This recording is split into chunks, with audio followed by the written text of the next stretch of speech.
Aaron, what up? Aaron, what's good? Gregory, Darkness, Tim, Shy Money, 1QP, Mr. 221, Aaron Sports, Terry, Daryl Pitts, what's good?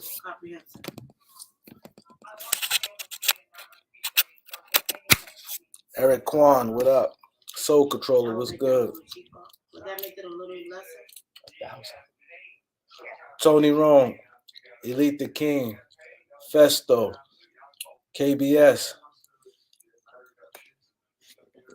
Elder, what up?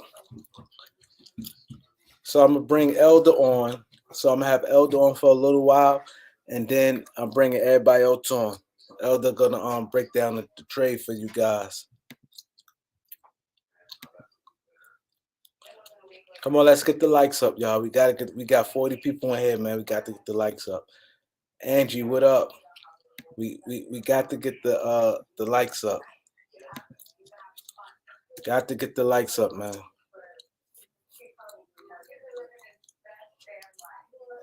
So Elder gonna come on now and break down the trades, and then I'm gonna let everybody on to respond to it. But we got to get the likes up, man. We got the support here, man. It's almost Thanksgiving.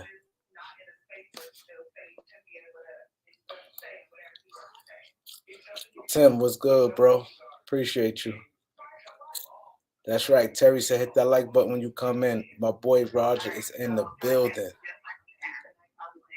Alan. My boy Dez is in the building. What up, Elder? Hey, salute, man. How you doing? I'm all right. I'm good. You good? Yeah. All right. I don't know if that thing works while I got my headphone on or not. DeJuan Bryant, what up? There we go. All right. Y'all come on in. Come on in. Come on in. Get the likes up. Hit the like button. Hit the subscribe. Y'all see my brother's Cash App. Hit him up. Since Booker's got me back talking about the Lakers, I might as well go all in. Like our brother over there on As His Lakers. He got a trade scenario every day, don't he? Right? You done had 87 trade scenarios. But after listening to us last night, listening to different people talk. Wait. Start all over. You gotta tell them you will get them back muted. I came up with one that I think works for everybody. Is that your background, Kareem? Repeat that. Okay. That's you, Kareem, your background? Dang. You there, Kareem? No, you got to mute. All right. Come on in, y'all. See where we at. Salute, fam. Appreciate y'all. Back to back. Lakers got the win last night. All Laker fans will take it. One Cool P, what's up, my sister? What's up? Good to see you, man. Good to see you in here. Pray you're doing good. Aaron Sports Show, salute. Gregory Brown, salute. Darkness Wine, salute. Tim, salute. Chai Money. Mr. 221. Terry. Camry, salute. Daryl Pitts in the house. Soul Controller. Salute. Eric Kwan in the house. Salute. Tony Rome. Elite. Dark Witness. Festo. KBS. Salute. Herm, you got a bunch of background noise too? My bad. Hey, but I'm look, like, man. Hey, but look though, Elder, man. If it's not, I think y'all just gotta wait, be patient with the trade, because if it's not a trade that's gonna make y'all championship contenders, it really ain't no point in making the trade. If it ain't gonna make us what? If it's not gonna make y'all be a championship contender, there's really no point of rushing. Why we gotta become a championship contender from one trade?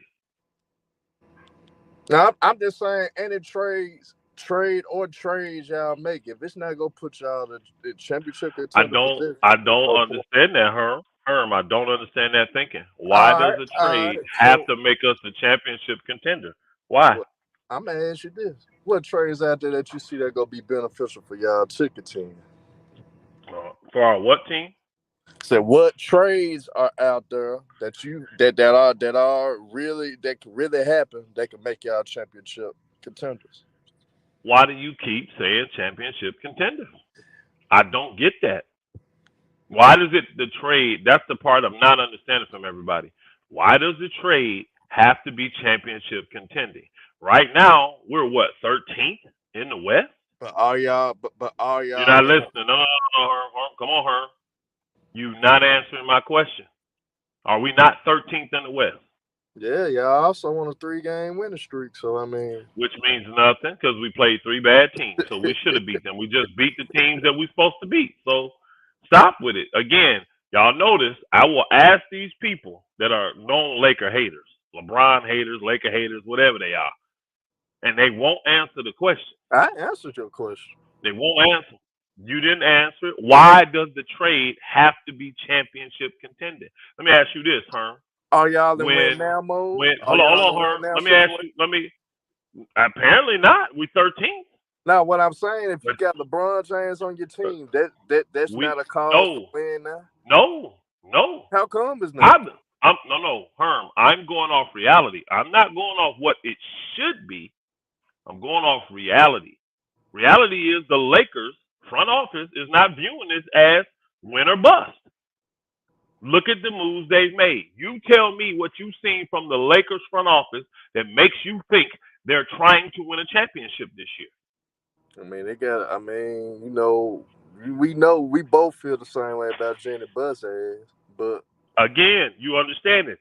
Just because we think that don't mean the Laker brass think that. So since they don't think that, why does the deal have to be championship or bust? now I see where your head at. At first, I'm like, why are you making an excuse? And the Not team making an LeBron excuse. James. Now, what I'm No, saying, and the team LeBron James on, that's a win now situation. It's not a we. no, that's It's not a. hold on, Herm. That's what LeBron James fans say, and that's what normal basketball-minded people think. That don't mean that's what the Laker brass that's making the decisions think. Because this is a LeBron James team. Last year was a LeBron James team. The year before that, yeah, we know. But again, the year before that, at least you can say they put the effort. We got to the playoffs. We just got They just hurt. were hurt. They just were hurt. At least you can say that. Last year, nothing. This year, same thing. So I'm not going into it thinking that the move has to be a championship level move. You don't When you think you make guys a hold on, turn when you around? make a trade, hold on, when you make a trade, typically for your team, you're thinking this is what you want from the trade. I want it to help my team win more games, or I want it to relieve me of cap space to help me financially. Those are basically the two reasons why you make a trade, right? Or the third you can throw in there, get rid of a headache. If I got a headache I just can't deal with, that's another reason to make a trade. Other than that, what are your reasons for making a trade? Win more games, save money, get rid of a headache. My question. Russ ain't being a headache this year. So we can't say we're making a move to get rid of a headache because he hasn't been a headache. Yeah, this question is you. Hold on. We're already over the salary cap. So we're in the luxury tax. So we're not trying to save money. So if we're making a move, how about making a move that's going to help us win more games? But here's my question to you: with the life that we've been seeing, how AD been playing ball the last 4 games, do you think he could keep that up? Yeah, if If he's he, healthy. all right, if he does and he stays healthy, where you see this team going? The way it's constructed, Yep. playing at best, it still has deficiencies. This is why we're going to discuss the trade today. This is why I sent this Kareem. It's a blockbuster trade too, y'all. I constructed a blockbuster trade that I Ah, think yeah. We know that ain't gonna happen. Then you constructed it ain't gonna happen. Then That I think works for all 4 teams. There's 4 teams involved in the trade, y'all. 4 teams. King David, salute my brother. We appreciate the support. King David coming in on the super chat. He said Kareem and Elder, De'Aaron Fox signed with Clutch Management last Monday following the tea leaves. Do you guys like Fox with the Lakers? He was somebody we discussed. Fox and Holmes for Russ, but they're having much success over there in Sacramento right now. They've given the reins over to Fox. Y'all realize Fox is like a 50-40-90 guy right now. He's like close to being a 50-40-90 dude. I think he's shooting 38% from three, 56% from the field, y'all. That is incredible for a small guard. that's a fact. 56%. And he's shooting 91, 92% from the free throw line. He is having an incredible season. So I do not see, and Sacramento's in 5th place in the West. I do not see Sacramento making a move at all right now, unless it's an ancillary move on the back end with somebody they just want to get rid of, like maybe Rashad Holmes. Because I hear that's not going well. They don't like he's hurt, and he's not playing. So I don't know if he's hurt right now. Kareem, is he hurt? Do you know? For Sacramento? Kareem just opened up chat and took off. Was he taking a nap back there, Kareem? He let me and you run her. So, Yeah. but unless it's something like that, I don't see Sacramento making a move. They 5th in the West. I don't see why they make, but the West is wide open. I mean, They people got in some the good West. talent though. Kings got some Oh, good they talent. do. I They can wouldn't score just too, break it Herm. up like that. Yeah. They can Herm, score they with can the best score. with the Them best of boogers is them. against everybody. They score. So yeah, I would not touch Sacramento right now. Especially if De'Aaron is happy, I would not touch that at all. Their number one goal is to make the playoffs. Remember, they have the longest drought in the NBA of making the playoffs. So I would not touch what they're doing right now. Now the I wouldn't only thing they could do is probably go after a veteran that can help them make that playoff push or something. But other than that, they shouldn't really even I touch think they that got team. a lot. I like the veterans that they got on that team. I do. I Yeah. like the veterans that they got.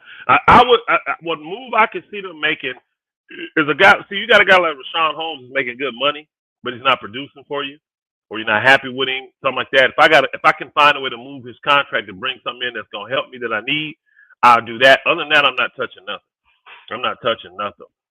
They're doing really well. They're playing extremely well.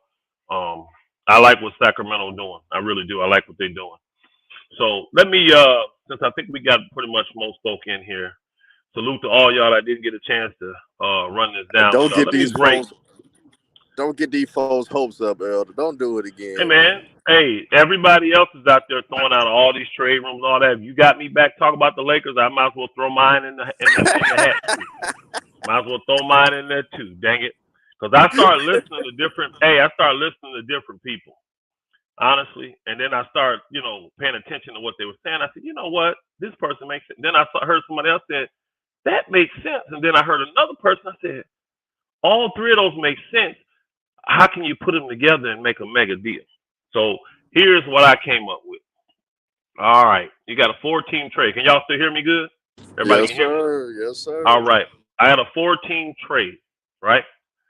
The 4 teams involved in the trade, of course, is the Brooklyn Nets, it's the Charlotte Hornets, it's the Los Angeles Lakers, and it's the Minnesota Timberwolves. And I'm going to go from the back forward. Minnesota is going to be receiving Russell Westbrook and a 1st-round pick from the Los Angeles Lakers. That may be protected. It may not be, but that's what they're going to get. All right? Next up would be the Charlotte Hornets. The Charlotte Hornets is going to receive D'Angelo Russell, Patrick Beverly, Taurean Prince, and Kendrick Nunn, and 2 second-round picks. All right? The Brooklyn Nets are going to receive Terry Rozier, Kelly Oubre, and Damon Jones, and 1 second-round pick. And last but not least, our Los Angeles Lakers is going to receive Kyrie Irving, Gordon Hayward, and P.J. Washington. Washington. Yep. Here you go. Here you go with Kyrie. PJ Washington. Now, let y'all digest that just a tad bit. Let me let y'all digest that tad bit. Let me see what Kyrie y'all Irving. saying. The elders speaking facts. All right. Let me let y'all digest that. Then I'll break this down for y'all. All right. I'll break it down. Why You it being makes sense. delusional, man. All right. I see a few folks back. Okay. Tell me what's bad about that trade, huh? You tell Nah, me. I ain't saying that. Hey, you start breaking up, homie. Good idea. I mean, that was a good idea. My bad. I was saying that's a good idea, Elder. But that shit ain't finna happen. Okay. That trade is not finna happen. Kyrie is not gonna be a damn Laker. He is not going to the Lakers. Okay. I would like to hear for all of y'all that think that the trade is bad. If you think you don't like the trade, if you think I'm being delusional on that trade, right? Who hit the like button, y'all? Come talk about it. If you think I'm being delusional and the trade is bad, put in the chat why, and we can discuss it. That's what I want to see. Why is it bad? He said T-Wolves lose. I don't agree with that. Brooklyn wins. I agree. Lakers win. Hornets lose. I don't agree with that either. Cortez, TTD. I'm going to deal with yours right now. I don't have to deal with the Brooklyn and the Lakers because you said they win, right? But you feel like the Timberwolves lose and the Nets lose and the Hornets lose, I mean. So let's look at this. The Timberwolves get Russell Westbrook, right? They're not going to resign D'Angelo Russell. They're not happy with D'Angelo Russell. His pace of play doesn't fit what the Timberwolves want to do. He's not working well with the big men, and he's not pushing the pace the way they want it pushed. You bring in a guy like Russell Westbrook, who pushes the pace, would be good with Ant-Man. He wouldn't hurt him from scoring, and he would be good for both of them big old towers you got in there. Because Russ loves dumping the big man, and he got a guy like Karl-Anthony Towns. Could you imagine Russell Westbrook and Karl-Anthony Towns in the pick and pop? Man, you been Who gonna dissing stop Russ. that? You been dissing Russ all goddamn summer. Now all of a sudden you want to imagine Hey, Karl-Anthony Towns and listen, Russ. no. Listen Come to your on, words, man. though, Herm. Come on. Hold on, Herm. Listen to your words. You said I was dissing Russ. When? When was I dissing? All summer, all Thank off you. season. We're in the fall going into the winter, sir. He started playing basketball. I have to give credit where credit alone. I got to give credit where credit is due. I got to. Yeah. Hey, you know what, Eric Quan? That's who I heard brought that up, and I had to. Chilltown brought that up, so I had to think about that, and I said, you know what? Russ would fit perfect for them right now. Now But you what let they're struggling with and Chilltown what of they're doing, all no, you let it is. Chilltown of all people influence you now. Man, come on. Whatever, bro. Whatever, bro. I'm a And realist. you finna cook Who? Chilltown. Oh, I'm And you definitely sitting finna up cook it. here agreeing with him. You That sitting does up here not mean want I to can't. agree with his ass. Hey, Herm, doesn't mean I can't agree with a man just because I cook him. I cook you all the time. You don't I cook agree me with you all the every time. now and God then. damn it. I cook your ass all the time. Who was wrong all season? Who was I wrong cook your ass all all the season? time. Your ass was wrong Anyway, about everything. anyway, I'd like to see people that actually watch the game tell me why Russ would not be a great fit for Minnesota right now. That's essentially what they missing. They got bigs, they got defenders, they got everything. They just can't control the pace. D'Angelo Russell is the weakest link for them. And he's probably that because he knows he's in a lame duck season. He wants to be extended. And Man, he's not getting extended. Because if he was, he would already be extended. So if you're not committed to D'Angelo Russell, it'd be better to go ahead and get off of him. Now you said, let me go back to what you said if I can find it. You said, who's the other team you said didn't work? Minnesota didn't win. And you said somebody else didn't win. they Who else said was Brooklyn. He said Brooklyn didn't win. it? Brooklyn didn't win? Oh, I thought he said Brooklyn and the Lakers. Who? No, Hornets. He said Hornets. Hornets. He didn't say Brooklyn because Brooklyn won. He said Brooklyn won. Now, the Hornets are one of the worst teams in the NBA. And they want to keep the guy that beat his wife. They got to go through this process. He's already went through the legal part, but it's still more stuff to do. So it's going to be a minute. But they pretty much committed to get him back and pay him. They already had said if they're paying him, they're not paying PJ Washington. So now he's on the out. They've been wanting to get rid of Gordon Hayward's contract forever. So he's on the out. They don't really want Terry Rozier's contract, right? Even though they like Terry Rozier, they don't want his contract. So this gives them an opportunity to move the two worst contracts they got and move a young player that they don't want to re-sign. Now, if you're the Hornets, what do you want? You want a tank. So I need to bring in guys that can play, but at the same time not going to win me games. I think if you add D'Angelo Russell, Patrick Beverly, Taurean Prince, and Kendrick Nunn to that team and let them play, now here's another thing. They're all on expiring contracts. So you got $57 million right there between those players, almost $58 million on expiring contracts. Let them guys play. They still, D'Angelo Russell gets to show his stuff for the people. Somebody may pick, you know what I'm saying? Somebody may give him an offer when he's a free agent next year because there ain't going to be many free agents. So he gets a chance to go over there and play because old boy hurt. He's been hurt twice already, so he ain't playing. What's his name? LaMelo Ball. So you bring D'Angelo Russell in, you let him play, you let Beverly play, you let Nunn play, you let all these guys on the last year on expiring deals, let them play. They're not going to win you no games in the East, especially when you take Gordon, Scary Terry, PJ. You take the three best players left on their team outside of LaMelo Ball off that team. They're not winning no games.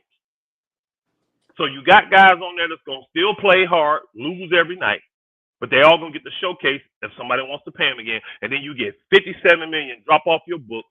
So now you got the money to re-sign old boy to a max deal and then do whatever it is you need to do with the rest of that money. Then you want to tank this year so you may get Wembanyama. Imagine that. Imagine they tank, they get Wembanyama, and they get old boy re-signed. And you got them three as you're going forward. Now, even if you don't get Wembanyama, say you get old boy, Scoop, whatever his name is. But if you tank, you're probably going to get a real high draft pick. This is a loaded draft. So you might as well go that route now. You just cleared $150 million off your books between Rozier and Gordon Hayward. And you got rid of guys that you weren't going to re-sign in Kelly Oubre and P.J. Washington. And you get 2 second-round picks for it. You get 2 second-round picks in that, too. Why that don't work for Charlotte? I don't know how they lost. Tell me how Charlotte lost. I'm still waiting to see. How did Charlotte lose that trade? Everybody say, let's go to Brooklyn.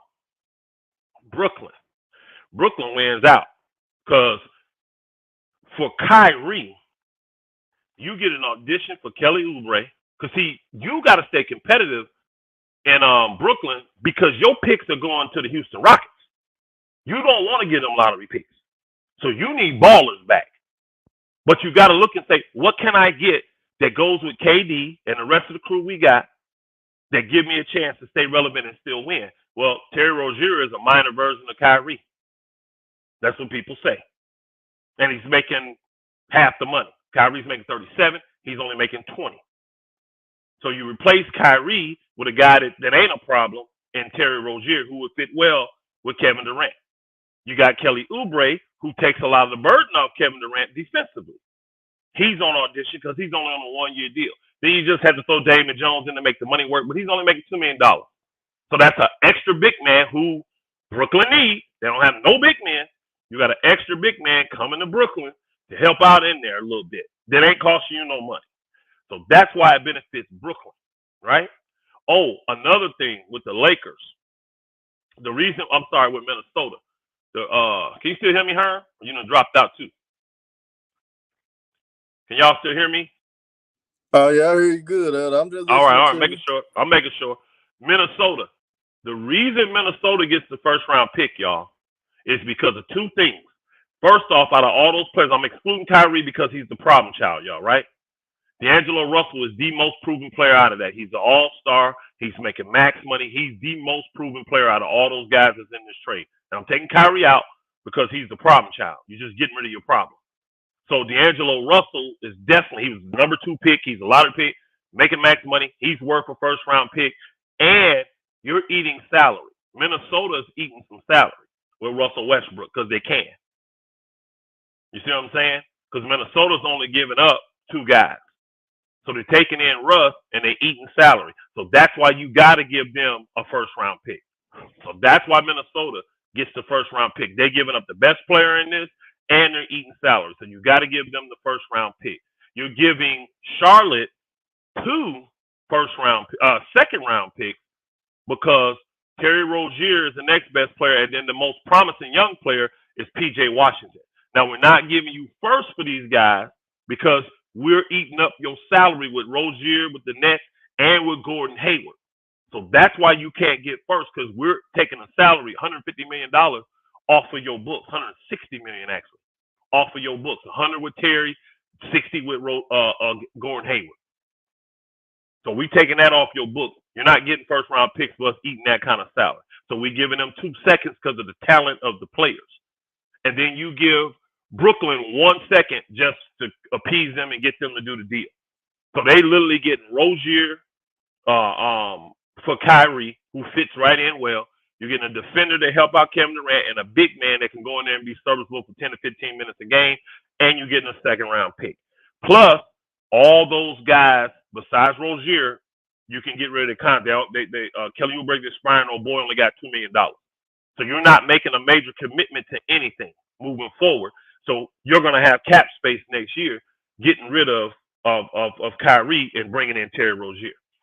So that's why that works for them. Charlotte, again, I already broke that down. How does this benefit the Lakers? That's the team we need to get on now. That gets worse with this deal. Again, hey, my brother, I ain't gonna lie. I don't think the Nets get worse. I think Scary Terry could fit right into their system. The way because he don't hog the ball like old boy, he's great, but he does stop the movement of the basketball. We have to be honest. Kyrie stops the movement of the basketball for the Nets. That's what everybody said when the Nets went on this little run, beating everybody. They were moving the ball, and they was playing better defense. We already know old boy's a better defender than him. So I don't think you're losing anything with Scary Terry. I don't, besides the potential of going off for 40 points a game like Kyrie could. But again, what does that come at? So I think Scary Terry is an actually really good fit for them in that position. I don't think they really lose anything there. I really don't. Then you get to Kelly Oubre. Now you got that tall, aggressive wing who can knock down the three, plays incredible defense. Now that takes off pressure from Kevin Durant having to do that, and so much on what's the new guy from Utah, y'all? What's his name? I forgot it. O'Neal, because he's pretty much the best defender they got right now. So now you move Oubre with him. Now you got two dogs playing defense, and you take a lot of pressure off Kevin Durant. So they freeze him up more on the offensive end. So let's go to the Lakers. This is the big one here. I've been big on how Gordon Hayward fits the Lakers system, right? I've also been big on we need to get wings. So with Gordon Hayward, he only got 2 years, y'all, this year and next year.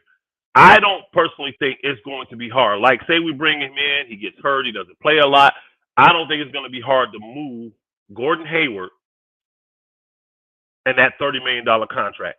I actually want his contract because if someone comes up of value, I need a guy with that kind of contract to make this deal work. If I get a guy that's making max money, high 30s, low 40s, I need somebody to make that money up. So Gordon Hayward would be a perfect guy to trade down the road this summer if need be, because he's going to be on an expiring contract. P.J. Washington is just a young stud, needs a new team, needs to get out of that environment he's in. He's only making $5.6 million. He's the one that's on audition for the rest of the year, and we're going to decide if we want to re-sign him, which I would. I'm going to at least do the qualifying offer and keep him as what they call a restricted free agent, right? Teams pay him. You got the option to give him that money, what kind of deal he gets. Y'all know how bad restriction free agent is, and that's where he's going into. So we're going to keep P.J. Washington. So that second-round pick is worth it. He was a first-round pick. Then we talk about Kyrie, how he fits alongside LeBron James and the rest of the guys that we still got. The reason I didn't need Kelly Oubre over there, because I think I don't want to hinder what's been good already with Troy Brown and with Walker. Those two been playing well. I don't need nobody taking their minutes. Keep them encouraged. Keep them going. Hayward can slide right in seamlessly. You put Hayward right in, what's his name? Hillbilly Kobe spot. Put him right in there. Kyrie come in and take over Russ's spot or whoever, whatever guard. Put him at the point. So I don't even know who the Lakers got starting at the point guard now. That's sad, ain't it? So put them two as your backcourt right there. You good to go. You can have Kyrie. You can still do Lonnie Walker if you want to. You can have Hayward, LeBron, AD, however you want. You got multiplicity of lineups you can have. Now you got the depth you need to be a team that contends. That's what I like about that. Gregory Brown said, how come all these YouTubers like As It Stand Lakers can come up with Laker trades? Y'all don't complain about his trades and don't say nothing, but Elder come up with trades, y'all complain. You right, Gregory Brown. Old boy come up, hey, he was part of why I did what I did today. Because I saw his trades the last few weeks he been doing. I heard what my man Chilltown said, and it was somebody else I can't remember. But when I put all of it together, I said, you know what? This could be a nice mega deal where everybody could benefit. Because Minnesota needs to change something up, y'all. They need to change something up. They're not doing good. They're a mediocre team, and you don't invest all those players and all those draft picks to be mediocre, y'all. You don't. When they got Gobert, they were not expected to be mediocre. And I'm telling you, if you watch Minnesota, one of the things they're struggling in right now is this pace of the game. I like D'Angelo Russell with them, but he ain't working good for him this year with me. He's just not working good. And I think part of it is he wants to be paid like everybody. Why? He wants to get re-signed, and they have not re-signed him. So that means they don't believe in him. So that can affect your play. So if you're not going to re-sign him, move him somewhere where he can showcase his talent. And it's a weak free agent class this year, so he still could go to Charlotte, ball out in Charlotte because ain't no LaMelo Ball there. Ain't nobody there. Everybody hurt. So he go there and just ball out with the guys that are there. Somebody will offer him that need a point guard. And that way he can get his money. All right. Salute, Sister Angie Bernard. She said, with this trade, who do you sign as a backup five, or do you roll with Gabriel? The Lakers have AD. They have Gabriel, and they have these are because actually old boy plays small ball five a lot. PJ Washington, believe it or not, because he has such hops. I know he's only 6'7", 6'8", or 6'9", but he has a lot of hops. So they use him as small ball five a lot. But I don't mind that big man rotation of Gabriel, AD, PJ Washington, and Thomas Bryant. Thomas Bryant's playing well enough right now. You start him at the center. Or if it depends on the team. Like AD can start at center, depending on the team. But if you got a banger in there, then you just start Bryant at center. He's 6'7", yeah, but he got hops. And I know what's name them play him a lot at small ball five. They used to have that lineup with Melo, Rozier, Hayward, Bridges, and Washington. That's like their best lineup. What Charlotte, when they was beating everybody last year, that was their best lineup. And old boy was pretty much playing small ball five, and they had Bridges playing four. Is what was going on. Yeah. So I like them as our big man rotation. I have no issue with that at all. He said, Tyrese Jones says Westbrook and a first-round pick, according to Elder, will equal a starting lineup of Kyrie, Walker, Hayward, LeBron, and Davis. Yeah, you could do that. Or you could go with, if you got to go big, knock Hayward out or Walker. No, I would knock Walker out. Make him be the sixth man. And have Kyrie and Hayward, LeBron, AD at the 4, and old boy at the 5. Now, you may not like that lineup. That's a good lineup, though. And look at your bench, too. Look at your bench. All those guys that's been playing well. Torrey Brown, all these guys, they all move back 2-3 slots now. They all move back 2 or 3 slots. So they're not your 6th and 7th man. They're your 9th and 10th man or your 8th and 9th man. So the Lakers instantly become deep to me when it comes to this. And they get the size they need. They got wings now. They brought size in. They brought scoring. They brought shooting in. I like it. I actually like it. I think it works good. One cool piece says, just stop it. I'm just stopping to give a like here. A like, hear the ideas, but I got to go back to work. Oh, bless you, sis. She got to go back to work. So you'll leave that last roster spot open. I would. See, Angie Bernard, be on it. I hadn't even got to that part yet. If you notice with that, the Lakers had, 4 guys going out, 3 guys coming back in. So we get to keep the shooter and Ryan, and we got an open roster spot now, so that if something breaks down, something goes down, we still in the mix. We still in the mix to add somebody to the team if need be. But I think that roster with those 14 guys, you literally are 12 deep to me. You literally are 12 deep. The only guys that wouldn't play is Toscano Anderson and Matt Ryan or Ryan. Essentially, them the only cats that you wouldn't want to get minutes to. Schroeder, if he's acting crazy, wouldn't get no minutes. You know what I'm saying? So I actually like it. I actually like it. We still got size. We got bigger. We got much better scoring. Our defense ain't hurting at all because P.J. Washington played D. Gordon Hayward plays defense. I don't see what the negative is. How does it hurt the Lakers taking these dudes in? And you only gave up one first-round pick. You still got another one of your first-round picks if you want to make a move down the road with a guy like Hayward to get a bigger fish. Now you still got a pick to give.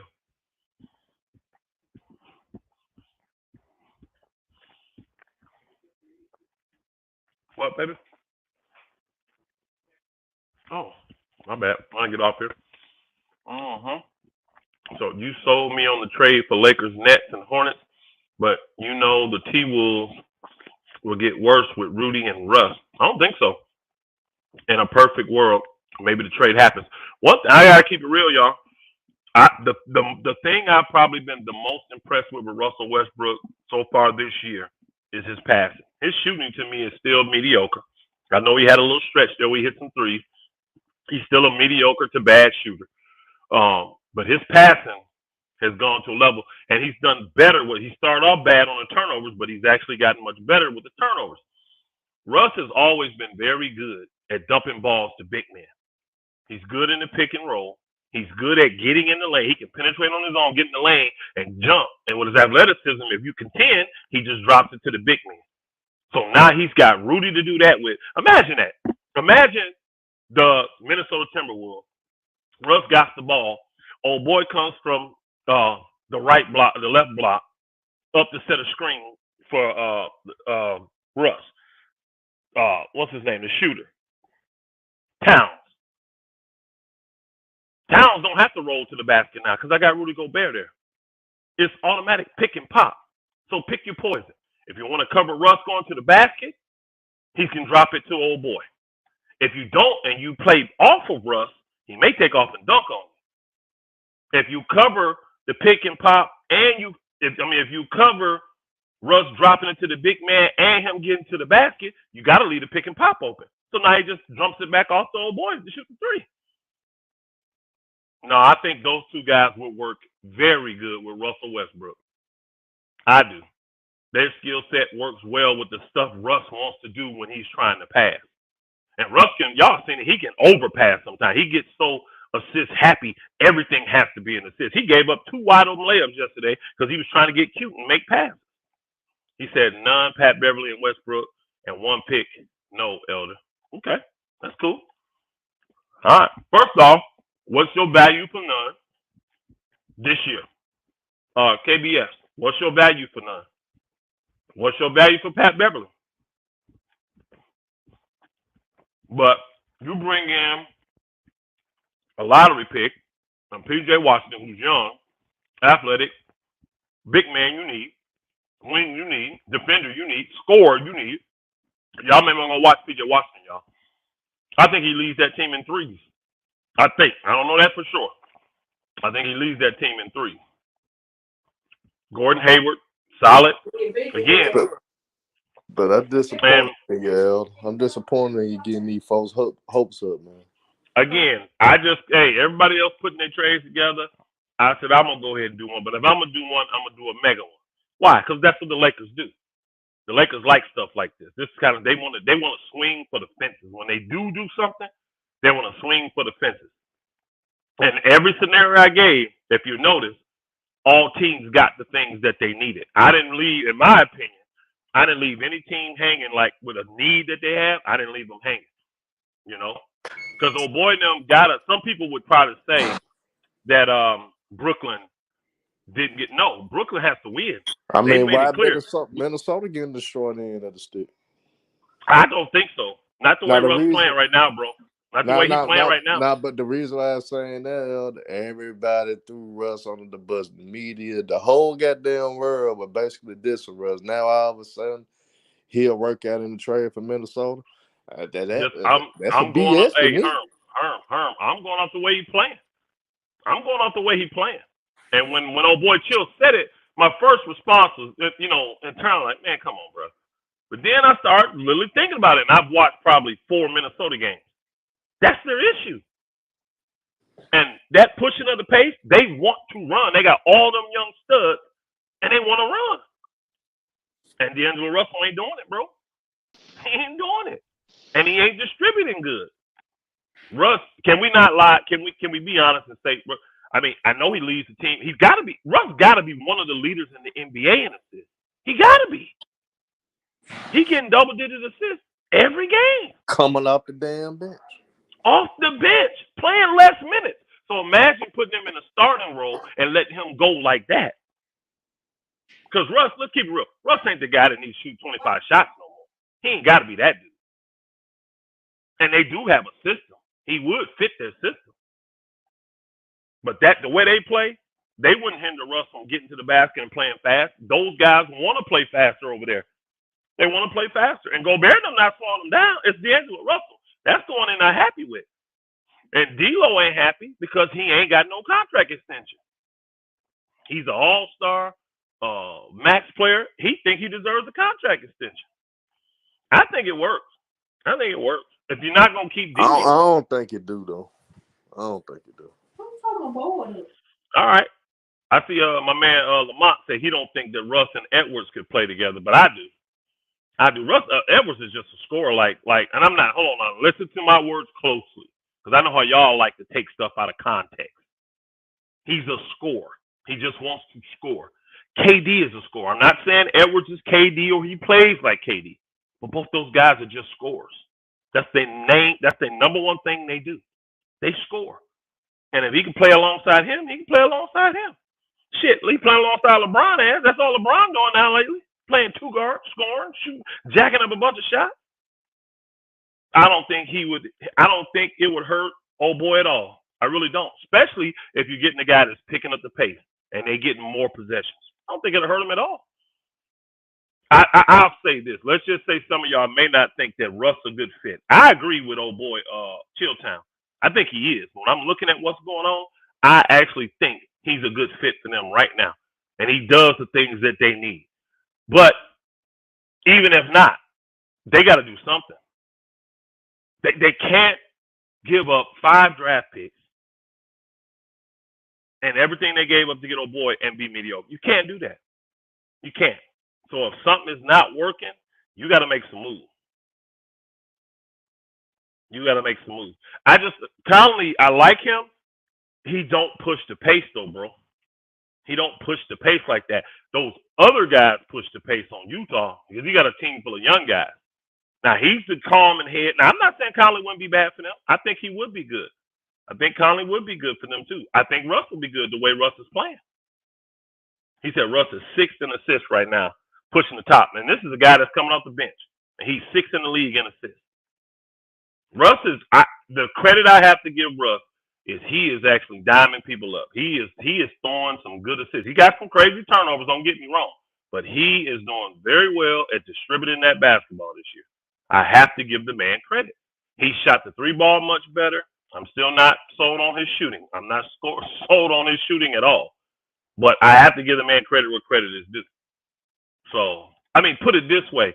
You got them reporting that Russ has played to the liking that people like, to the point where people are calling and inquiring about Russ. I mean, come on, y'all. That wasn't happening before. If they were inquiring, they were like, hey, what's it going to take to get them 2 picks? We'll take Russ. That's all it was. Now teams are actually inquiring about Russ. And I don't think any team that would trade for Russ right now, I bet they all will play him. They will play him. And a team like Charlotte, if you take it, even if you say you put Russ in there and Russ, we take what's the name out and put Russ to Charlotte, they would play him. Jordan ain't going to do Russ like that. They still not going to win, though. If you take their second, third, fourth best player, they're not going to win. I don't care who you put on that team. Hey, y'all, get the likes up. Come on, y'all. Get the likes up. We only got like 89 likes. Y'all know this, Mr. 100 likes. How you doing? Wow. Let's get to it. Let's get to it. Yeah, Elder Man. So do you feel like any of these trades make any of these teams contenders? Hell Again, no. I don't. You know Again, that's what I was addressing with Herm earlier. I think the Lakers I actually think the Lakers will be contenders because they'd have the depth that they need. I really do. If they stay healthy, I think the Lakers could be contenders out of that. But everybody in this trade is not trying to be contenders. They're not. Yeah, for sure. Charlotte's trying to tank. They're definitely going to tank because they already Charlotte losing. would tank, so you have to appease the tanking. Where's my cap space relief? I need guys, but I don't need guys that's going to win. Look at the guys I gave Charlotte. All on one-year deals, all expiring. Them guys are not helping you win. Not this year. They're not, especially when you take away Charlotte's second, third, and fourth best player. Because with Hayward, PJ, and Oubre going off that team, that's their second, third, and fourth best player on their team right now. And Melo hurt. LaMelo hurt. So they win. They get in the cap space, they get in the cap relief. When they get everything worked out with old boy, they'll have the money to sign them. I mean, they got $150 million coming off their books that's owed to two players and about $60 million in cap space. It's perfect for Charlotte. And you can just tank and nobody will say a word. Nobody will say a word. And you'll put guys out there that are veterans that can compete, but they're not going to win. They'll compete, but they're not going to win. So, to me, it's a perfect trade for Charlotte. I think Minnesota got to shake it up. I really do. I think they got to shake it up big time because what they did ain't working. That may be the outliner. I could actually do a 3-team trade and pull Minnesota totally out the thing and still make it work. Still make it work. To me, Rozier going over there in Kyrie's spot, that's perfect for them. Because, again, people forget, Brooklyn can't tank. They have to stay relevant. I mean, they have to stay relevant. Yeah, again, They don't want to give Houston no lottery picks. So they need ballers there. They need ballers. And getting Kelly Oubre help out tremendously with their defense. Bro, it sure would. Actually, oh boy, not horrible defensively. So I don't think Terry Rozier gonna hurt him defensively. And you got better. And you got better offensively. You got dogs there. Them guys go at it offensively. So you're not gonna lose nothing on the offensive end with that trade. You get better defensively. You're not gonna lose on the offense. You literally swap Kyrie for Terry Rozier, who I think Terry Rozier is just a poor man's Kyrie. He making poor man's Kyrie money. They thought Kemba Walker was there too. Yeah, but Kemba Walker was older and washed up, and he's 5'9". Terry Rozier is 6'1", young and ain't washed up. There's a big difference. Hey, but hold on, Kemba Walker was on that max contract too. Oh, boy's only making $21 million, bro. But I got breaking news for Laker Nation though. Elder, good thought, good idea. That shit ain't finna happen, man. Kyrie it probably won't. It probably, bro. Hey, Herm, we didn't come in here with the hopes that this trade gonna go down. We just jumping on the bandwagon because everybody's putting in trade scenarios now. You know why everybody's doing all these trade scenarios, don't y'all?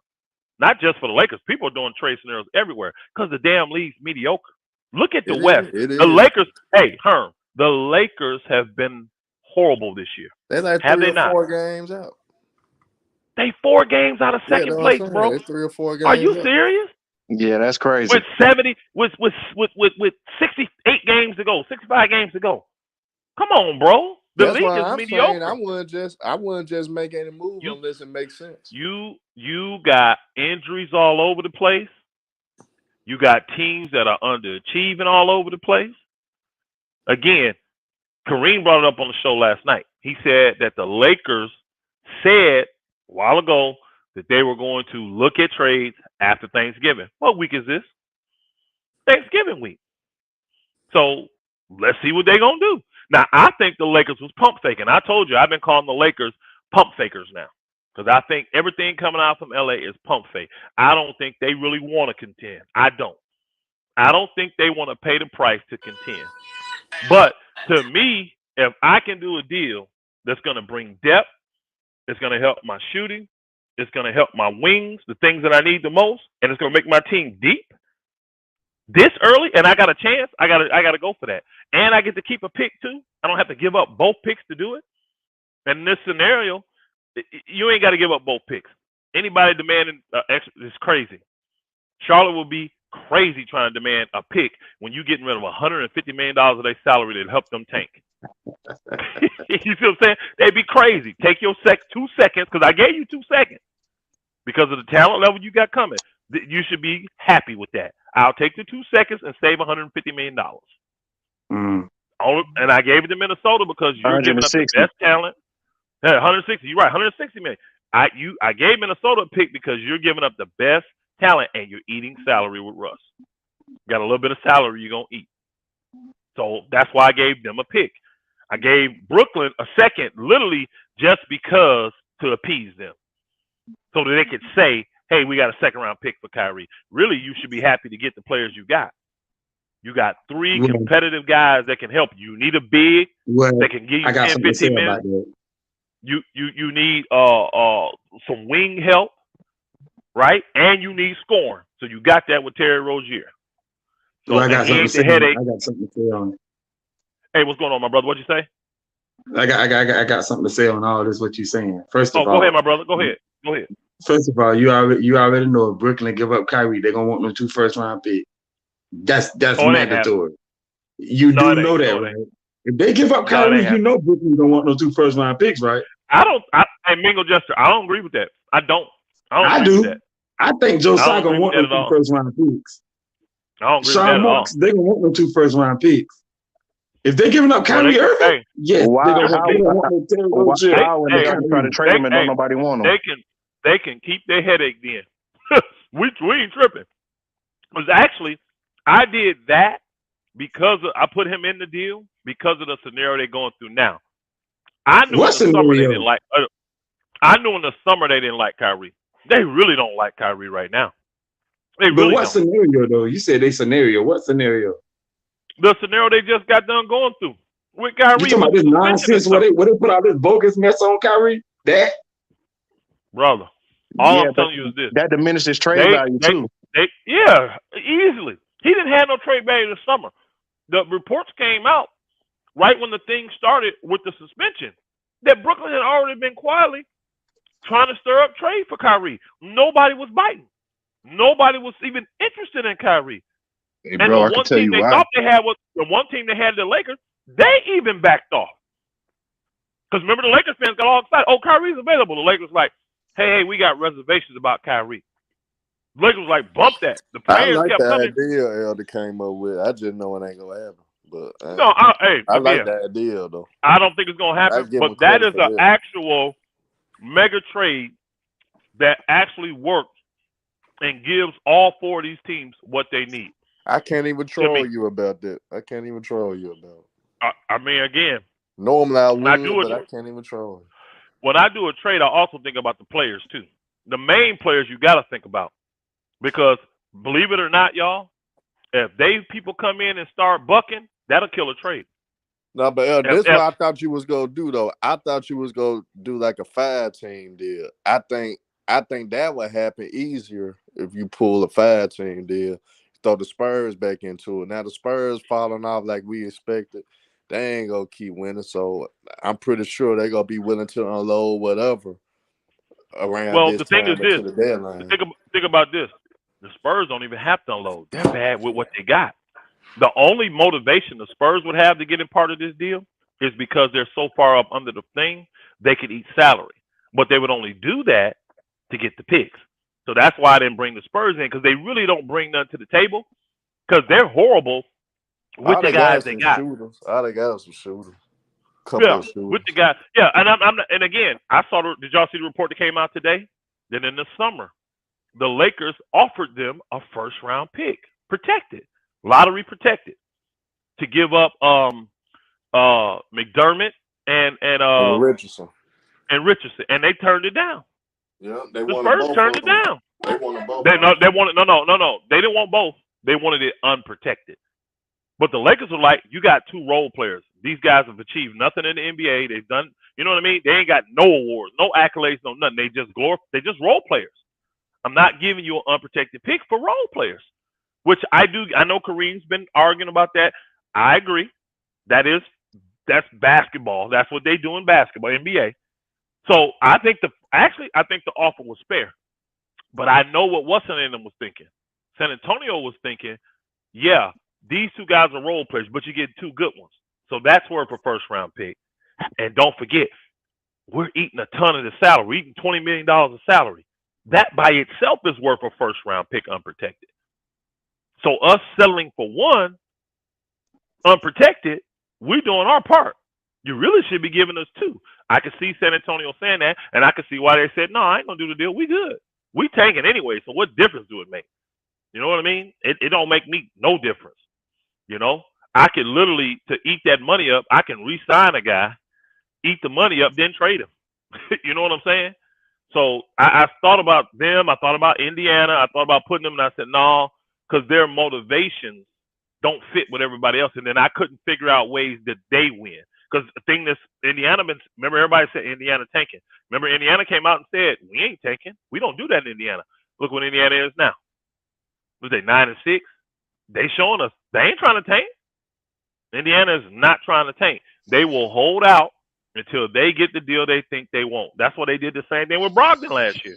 Waited till the summer. They finally got somebody to give up a pick, which is what they wanted in Boston, and that's why they got rid of Brogdon. If they don't get what they want in Indiana, they not moving them dudes. So that's why I left them out. Yeah. Hey, Elder, I got a question for you. Do you think if hypothetically if this trade happens, do you think Kevin Durant will ask for a trade, or you think he would test this team out? Nope. I don't think he would. Because I'm going to be honest with you. The league is so mediocre. That depth that they would add, and see, again, make Kevin Durant's job easier. Kevin Durant saying what, y'all? I just want to come play. I just want to come play. I just want to come play. You think Kevin Durant think Kyrie going to make it through this season on that team, y'all? Hey, He but not that dumb. Philly thing they putting out there is true, though. The what thing? Philadelphia going after Kevin Durant. Oh, I think there's a few teams out there. Throne. I think there's a full team. Hey, I'm going to tell you another team I think that's trying to put their ducks in a row. Memphis? I don't think Memphis is. I think what's the name of them is, though? I think Golden State trying to put their ducks in a row to get KD I think back. Golden State go get them when it's all said and done. If they didn't, they're shackled, though, because of the Ben Simmons situation. See, people forget, you still can't, even though he's been re-signed, that deal don't kick in the next year. So if you traded old boy right now, you can't have him and Ben Simmons on the same team. Him and Wiggins. They can't be on the same team right now. Yeah, they're going to have to get rid of Wiggins. So if Brooklyn decides to do something with Ben Simmons, at Golden State, they all own it. They got to bring a third team in that, though, El. Well, if Ben Simmons is there, they do. Now, if Ben Simmons gets on a separate, like to me, if I'm Brooklyn, honestly, give me young talent for Ben Simmons. Give me a couple young guys that are ultra talented and just some picks. I need a team that like. Honestly, I'm gonna tell y'all who I go to. Cause see, you gotta appease the player, y'all. You gotta understand if the player not happy, the team ain't gonna want to give up no ass. You know what I'm saying? It ain't gonna happen like that. Ben wants to be in California, so you really only got a few teams: Clippers, Lakers, Phoenix, Golden State. Or I wouldn't do it. I wouldn't, because I don't think he's gonna be happy there. I don't. And Phoenix don't have. I don't see Phoenix giving up young talent for him. Like what would they give Cam Johnson? No, they're not doing that. I don't see Phoenix doing that. Not for Ben Simmons. Yeah, they love Cam Johnson. Take that Jordan boy, that point guard. Nah, he ain't talented enough. I mean, Phoenix would try to get rid of Jay Crowder, so yeah, they would try to put him in the deal, but then that keeps Brooklyn relevant. Yeah, but I don't see it. I don't see Phoenix coming up with the players. Now the team I do is Sacramento, possibly. But Sacramento would be done. Cause me and you just said the hell they don't need to touch nothing. They don't need to touch. They don't. But you got that one brother, that Rashawn Holmes, sitting there at about $14 million, I think. Right? And if you can get a guy like that, let's just say they not, so what's his name, y'all? Harrison Barnes. And then give me the point guard that you drafted, the little backup point. I need one young guy that's gonna be good. They may do that. Now the thing is, can I get the picks though? Because if I'm the Nets, I'm not. I gave up so much. I got to get these picks back somehow, and I don't need all of them, but I need at least 2. I got to get at least 2 picks. Got to. And Sacramento, you probably be willing to get these picks up because you're gonna be thinking we finna be super good. We definitely playoff bound. I got another. You don't think the Ben Simmons would be satisfied going to Miami? No, I don't. I really don't. And Miami don't have nothing to give. What can Miami give? They don't have the picks, and they don't have young talent. So what they gonna give? All Miami got is a couple bad contracts. That's it. I don't see it. No, he don't want to be in Miami. He don't want to be on the East Coast. He want to be on the West Coast. And Miami has no young talent and no picks. You good? Well, the Nets in good position because they don't have to trade Kevin Durant. What you say, Mingle Justice? Say it again, brother. They don't have to trade Kevin Durant. Man. Yeah, he's under 4 years. They don't. But the thing is this: if Kevin is out there competing, I think Kevin he's already showed he'll comply. Man, Put a decent enough team out there, he'll still get out there and play. Because I don't think hey, salute Lamont. I don't think Kevin Durant is enamored with Ben Simmons. He ain't got no loyalty to that dude. I don't see it. I don't know if he's overly happy with him. So I don't think that's gonna break Kevin Durant up. The Ben Simmons thing, as long as you can get back some talented guys that can help him and some picks, I don't think he'll be mad about that. If Kevin Durant's out there competing, I think he's happy. I do. But I think he's happy. You said what now? But see, my whole thing is about that whole Brooklyn Nets team. It's Kevin Durant's fault why that team in the situation that they in, trying to trade for James Harden. They didn't need James Harden. I agree with that. They gave up all the depth. That team to me was so loaded. They didn't need to do nothing. I mean, just imagine you got LeVert back, you got Dinwiddie back, you got the big man Allen back, bro. They had Jared Allen, they had Torian Prince. Man, they had Clarence LeVert. They had that team was stacked. I agree. I don't think they should have touched that team. I think they should have rolled that for a minute and see how it worked. That's what I think they should have done. What's going on, Lamont? How you doing, my brother? FYF, what's up, man?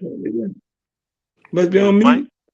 Oh, what's good, y'all? My bad. I was doing something real quick. Okay. Man, that boy Elder, he Laker Nation gonna be mad at him again. I like. Be mad. I like all the trades that Elder said. I mean, they all sound good. The problem is the type of trades that he's talking about don't happen until the offseason. Those are offseason types of trades because none of the trades definitively move the needle for any team involved. That's the biggest issue.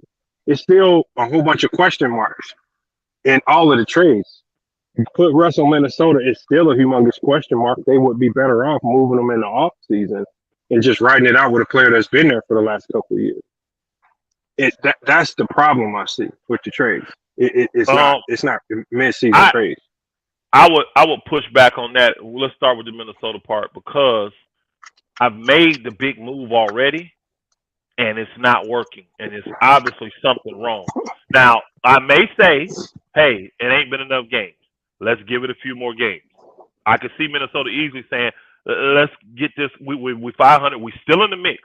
Nobody's playing great. You know what I mean? We ain't out of the running, so we don't have to make a move." That I could see that, and that would be smart GM, and I wouldn't have a problem with Minnesota doing that, right? But if this thing stays a 500 type of team with what they got invested, I would want to take the chance to shake it up. And the reason Russ is a good reason to take the chance is because let's say you do it and you don't get no better. Now you ain't committed. With old boy, you committed. Where's your loyalty at? You played him. Now you're not going to resign him. You see what I'm saying? With Russ, don't work out. Just let him walk away. That's $47 million falling off your books. That's $47 million falling off. But what's the higher probability though? Things working out with. I think the higher probability. If you're a GM, sit back, you say, where do we have a better chance of winning? If bringing in Russ, which brings in a ton of question marks, or just staying solid because they have to play to win after making that massive trade. More trades also create a number of more headaches. And that's the problem with these trades, especially mid-season. You have zero time to work out any kinks because they have to hit reset button extremely Lamont, if you bring Russell Westbrook in. I get you, Lamont. I get what you're saying. That's typically though when you're doing a trade around the trade deadline because the majority of the season is done. You do the trade now. See, all that I did, that can be done now. There's no players hindered by the December 15th date. None of that. All that could be done today if they wanted to. Now you got 60-something games. You got 60 games to make this thing work. Now, to me, too much. I think it's too much. I think the Minnesota. I think the Minnesota. You're talking one guy, really, one guy and a guy that ain't really getting a lot of minutes. So then the next biggest one to me would be the Brooklyn, but Brooklyn's a mess already. They're a mess already, and the guys coming in are not headache guys. They're not problem causing guys. Oh, they're a mess, bro. Brooklyn. No, they're not. They're not. Brooklyn is not a mess. They're shit show. No, Brooklyn's going to the game. They done started winning. They'll be at the top of the East. They'll be at the top of the East. Winning. You think that with the team they have? Yeah, they done started winning. Now you know the month rock with Ben Simmons, man. They're like saying. That's fine. I don't see that though. I don't see them being at the top of the East. I don't see now. I'm saying like top five. When I say top five, okay. The top and half again, of the East. Hey Lamont, again, that's not sending crazy because they're probably 2 games out of being the 5th right now because everybody's mediocre. I mean, you got Boston and literally what's the name playing well. That's it. Milwaukee. Everybody else is mediocre. Not Philly. Boston and Milwaukee. Yeah, the Bucks. There you go. Yeah, they're the only 2 teams playing good. Everybody else is mediocre. So that's why I'm saying you have a chance. But if you see serious flaws, see, to me, Brooklyn is a ticking time bomb. It's just a matter of time before something else happens with Kyrie that the guy gonna get offended about. That's so fine. why do the Lakers want him? And Elder, and the thing is, with all the headaches Kyrie has brought, they've still held on to him over trading him for a bundle of other guys who aren't as talented. That's I don't think there was an option for that, no, Lamont. Lamont, where was that bundle of guys that were talented? What was that option at? Who? If they put it ain't been there. Kyrie, if Kyrie was truly on the trade market, their phone would not stop ringing. I promise you. There would be. I don't know. I'm telling you right now. So, hold on, Lamont. When this thing went down, this last thing with the suspension, you don't think Brooklyn made any attempts to move Kyrie? No, I don't. Okay. I don't either. No. So the reports that came out saying they were quietly trying to define interest in Kyrie and nobody had interest. Those are just made up reports. Yeah, I think it's cap. Yes. I think Miami will want him right now, Bro, Miami would love to have him. I'm gonna tell you right now. It's 3 teams that I think really would like to have Kyrie that would take the chance because it is taking a chance. You're taking a big chance, especially if Kyrie Camp is telling you, "I'm not resigning." You finna give up $37 million of assets to get a guy that's telling you up front, "I'm not resigning with your team." What team's gonna do that? None. I think Dallas, Miami, and the Lakers are the only 3 teams in the league that will really go on a limb and take the chance for him. I do. Them the only 3. Who said he was resigning? Kyrie never said he never said he wasn't resigning. You breaking up, Lamont? What did you say? I don't remember Kyrie ever saying he wasn't going to resign. What I'm saying is this. I know how the behind the scenes go. You're not trading for a guy on a contract like Kyrie's that's expiring without having that discussion. You're not having it. You got to have that discussion. So if teams are hesitant, which is what I'm hearing they are, that means his people are telling them he's not resigning with them.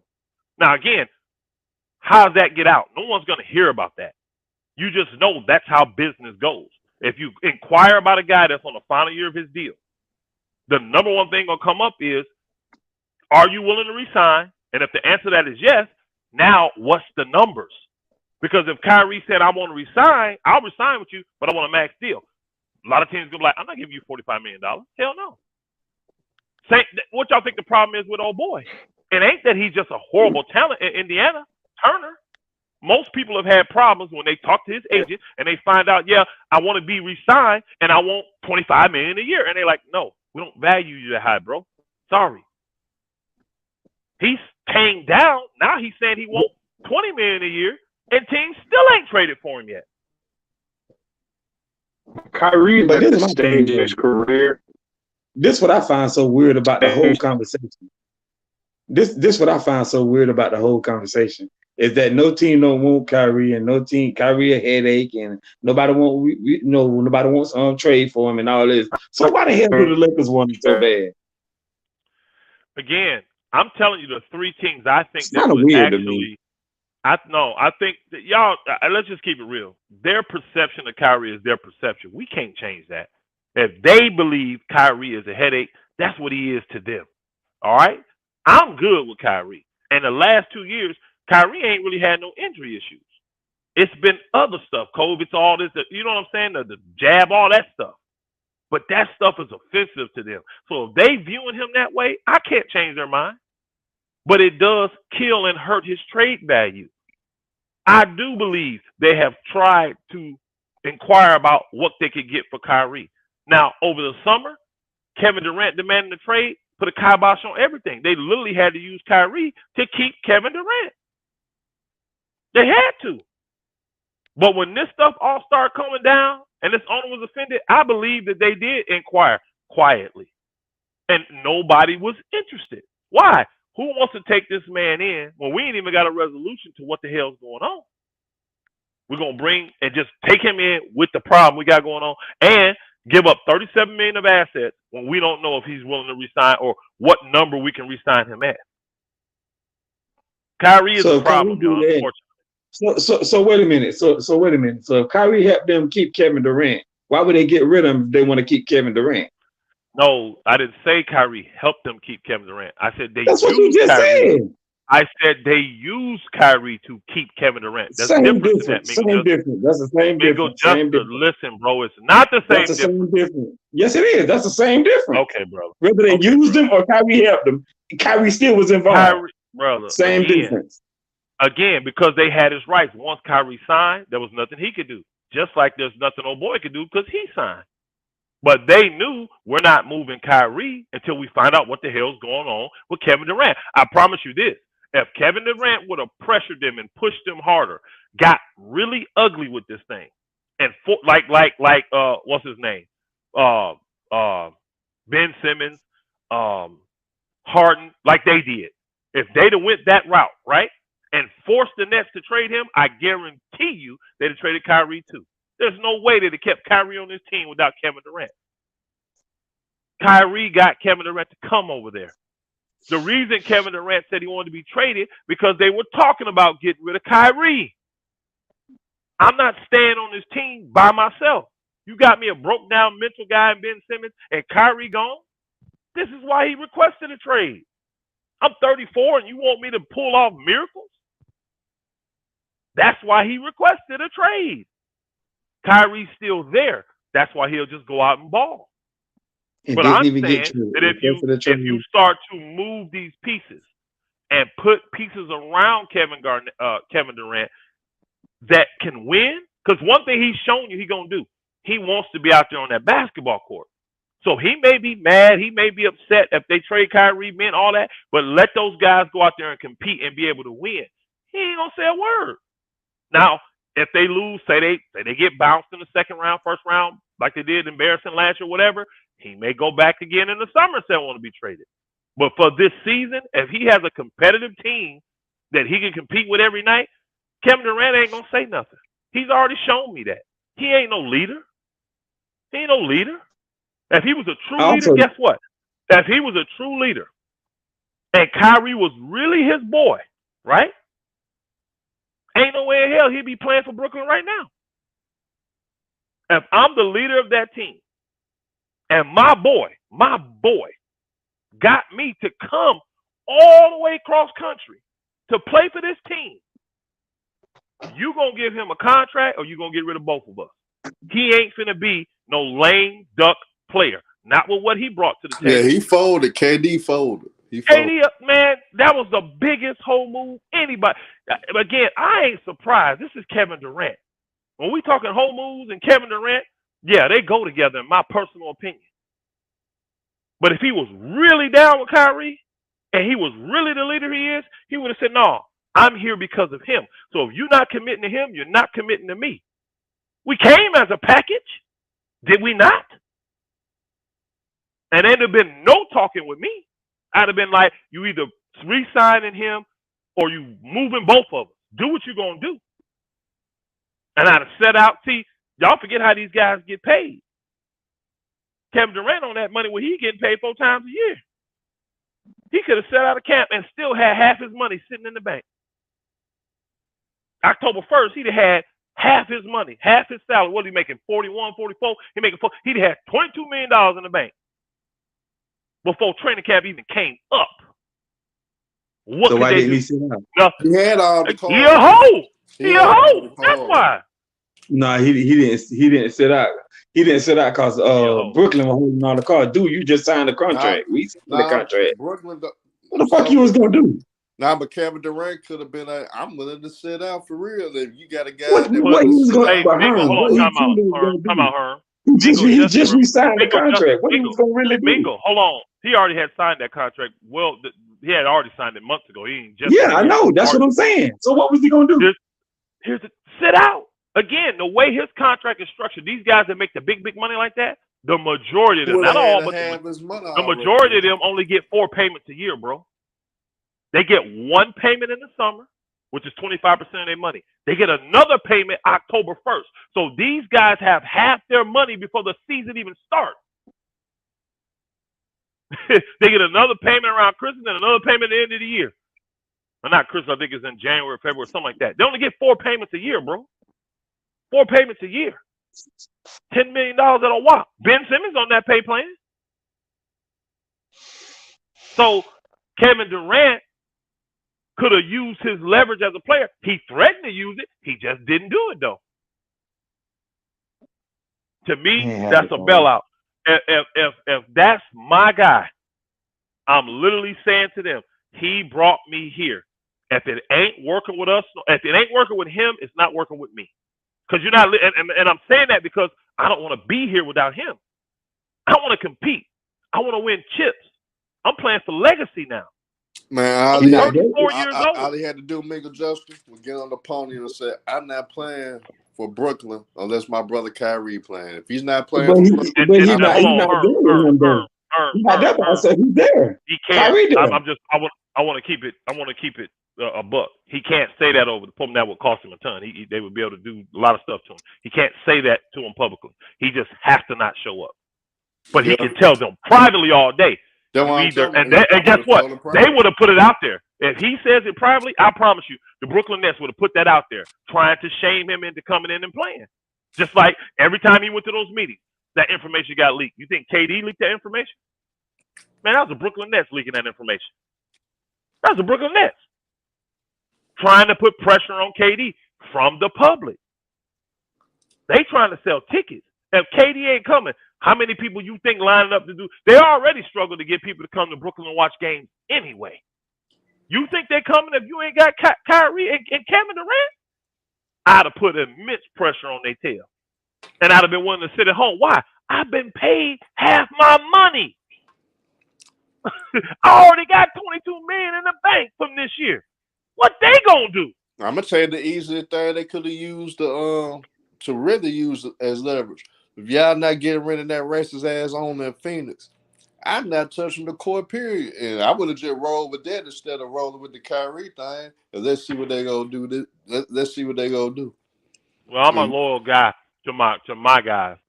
I'm a loyal guy to my guys. And Kyrie convinced him to come over there and play. Big fan. Kyrie was they don't have Kevin Durant without Kyrie. Oh, go ahead. Yeah. Big fan Breezy, say something real quick. It actually says you're not eligible with farmers insurance because of a lapse greater than 5 days. Oh, he didn't show his face, Kareem? Better get him out of here, man. We wouldn't be able to insure it. Get him out of here. You better show his face backstage. Better make him show his face. Yeah. My thing is Brooklyn is a Give me hot a mess. video And recording. they're a hot mess because they don't want Kyrie. The biggest thing, that I owner does disagree. not like Kyrie. He does I not want disagree. Kyrie at all. He can't I do disagree. anything because of that's fine. You can disagree all day. Because I tell you if this if they didn't want Kyrie, why they didn't get rid of him? If they don't want him again, so brother. bad, like you Again, say. we just broke that down, Mingo Justin. They were willing to get Dude, rid of you him, ain't break nothing but down. You just talking a whole bunch of mess. when KD did what he did over the summer, they were forced to use Kyrie to make him stay. Okay. KD's request comes from not being able to compete. If you don't have me, Kyrie, I can't compete. So they use Kyrie to make KD stay. And then I'm going to tell y'all another thing. I said this before, and I'm going to keep saying it again. KD was big, bad, and bold until those trade things went out. And y'all go back and y'all look, and y'all can check my work. All right? Look at when the article came out about what Memphis said they were going to offer for KD. And then look at the date on that article. And then look at the date when KD came back and said, no, I'm going to come back. Everything was a hard stance until that booker got in his feelings and his emotions. Because when all those teams wasn't offering nothing for him, and KD, he's the best player in the game, supposedly. And then when Memphis came out and said, not only are we not giving you our best player, you ain't getting our second nor our third. If, and they put a big if in there, a capital if we decide to put a package together, it's going to be incentivized by trades. By picks. Saying that's all you worth to us, KD, is picks. That shit pissed KD off. I think it was, if I'm not mistaken, y'all, if it wasn't the next day, it was the day after that. I think it was the next day, though, KD came out and said, I'm going back. And everybody was shocked. Y'all remember? It was. At first, he was all business, standing on his square, 10 toes down. That thing came out about Memphis, and all that buzz was going around. Man, KD ain't worth this, and they won't give up this for KD. Are you serious? And I don't blame these teams. That's a 34-year-old non-leader. Wait a minute. Why the hell am I giving up? First of all, that's cap. Because first of all, Brooklyn was upping the price. Nobody went about to give all that up at that point in time for KD. They kept on upping the ante. Every time around, they kept on upping the ante. Ain't nobody finna give up all that. Dude, they got ridiculous with this stuff they were asking for KD. They weren't trying to trade KD, bro. Let's be real about this. They wasn't really trying to trade KD, really. That's why they keep on changing the price of it. Mingo Juster, I agree that Brooklyn was not dealing fair with the teams, and they didn't want to trade KD. They made that clear they didn't want to do it. But even though they were going through that process, KD was still standing 10 toes down. And guess what he started doing? He started doubling down on shit. First I got this demand, then I come back with another demand. And then what he did? He started doubling down. What made him change his mind? Since you defended him, what made Kevin Durant change his mind? KD ain't really double down. He just said he just asked for a trade, and then he let everybody think whatever they wanted to think. Let everybody come up with the conclusions they wanted to come up with. Then Brooklyn start coming out with these ridiculous ass trade demands, and that was that. And then after a while, KD just came back and said, "Well, he coming back to play." The report came out, and that was the end of it. Okay. I'll let y'all live. I'll let y'all live it. I know what I saw, and I do understand a little bit. I'm not saying I was in them talks, because I wasn't. I'm not saying all that. I just know what I saw. And I didn't see great leadership. Because I can tell you this. As a man, if I tell you I'm going to do something, guess what's going to happen, bro? That shit's going to happen. And if it don't, I'll be the first one right there to tell you why it didn't happen. I ain't going to hide behind no media. I ain't going to hide behind no damn Instagram or nothing like that. If I look you in the face and say, this is what I'm going to do, and it don't happen, I'm going to get up in front of you and tell you why it didn't happen. Correct. Flat out. I never got an excuse, a legitimate one, of why he changed his mind. Yeah, I agree. We decided to work together. We knew that before. When you say you didn't need a coach, y'all was collabing. I remember that. When Kyrie said you didn't need a coach, I can coach. KD can coach. Harden can coach. I got it. He didn't double down. Hey, Mingo Juster. He didn't double down when he came back after making the trade demands and told them after he met with Joe Tsai over in Japan or wherever they was overseas. He didn't double down to say fire the coach and the GM. That's not doubling down, brother. What is that?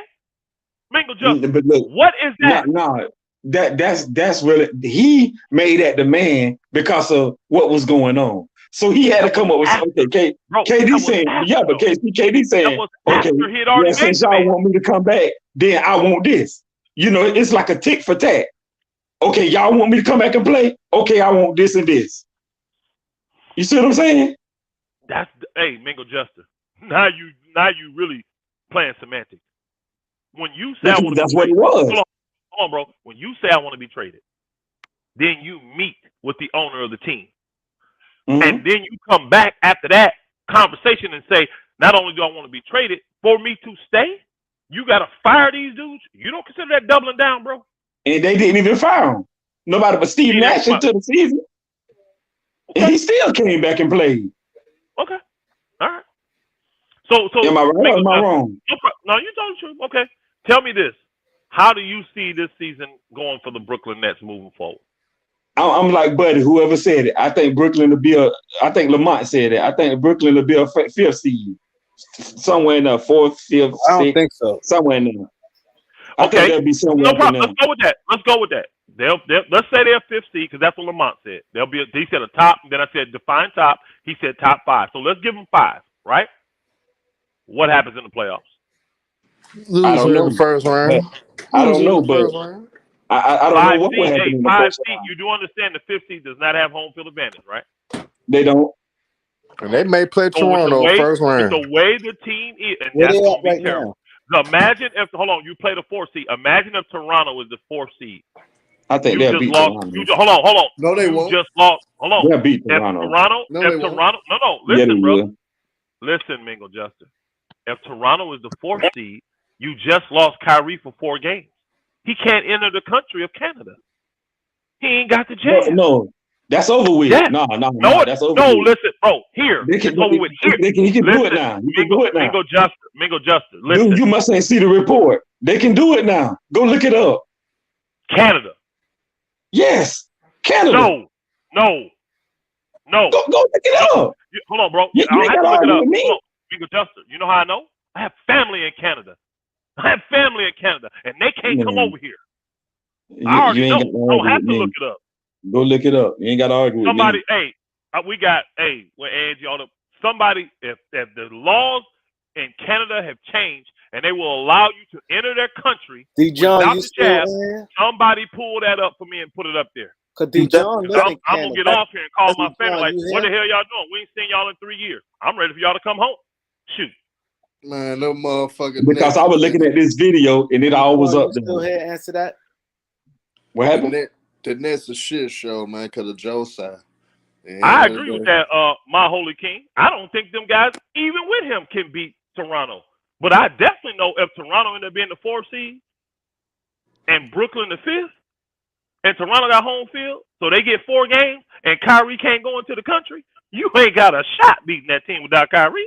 But you ain't got to worry about that Mingo Juster because Kevin Durant going back to Golden State. Thank you, Dejan.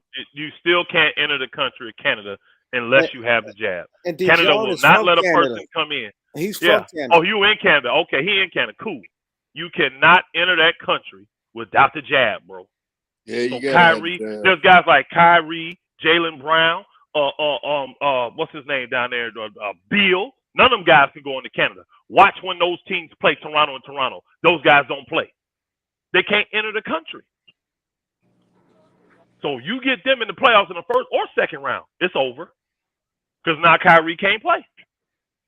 But Elder, I firmly believe Kevin Durant going back to Golden State. You know what? Again, they got the hiccup with Golden State. I think Golden State want to do a move right now. But they got the hiccup with Wiggins. You can't have Wiggins and old boy on the same team because he still is under that contract. His other contract don't kick in until next year. So right now he's still up under that rookie extension max. Wiggins is. They got to find that third team, and that's gonna be kind of difficult. I understand you a Brooklyn fan, big fan, breezy with the Brooklyn Nets, but we're trying to keep it real over here. We're just trying to keep it reality. At the end of the day, y'all don't stand a chance to win no championship without Kyrie. Stop it. To even have a chance, you need Kyrie. And honestly, the way this team is constructed, y'all are not beating them good teams because you're not big enough. You saw what Anthony Davis did to your front line. What the hell you think Joel Embiid? What the hell you think Giannis Antetokounmpo? What you think Robert Williams and Al Horford? What you think they're gonna do to y'all, bro? Come on, y'all not that roster's flawed, bro. Elder, that's why I was saying that Brooklyn, they should have signed Dwight Howard, to be honest. Yep, and you put on there already. August 9th, they will remain ineligible to play in Canada. All unvaccinated NBA players. He said they lifted the mandate. No, Who they is didn't. they? No, Who is they, Judah Rising? Who is they? Not Canada, Judah. Yeah, in America, yes, but not in the country of Canada. Canada, you cannot get in that country without being vaccinated. You need the passport to even fly there. Bingo. See, I remember the days. I'm old enough. Hey, y'all. I went to. Y'all, I'm a Laker fan, my brother. Big Breezy, big fan Breezy. I remember the days you didn't need passports to get into Canada. I went to school in Michigan. I went to school in Detroit, college. So we could go over the border back then, no nothing. Just our school IDs. Now you got to have a passport to get into Canada.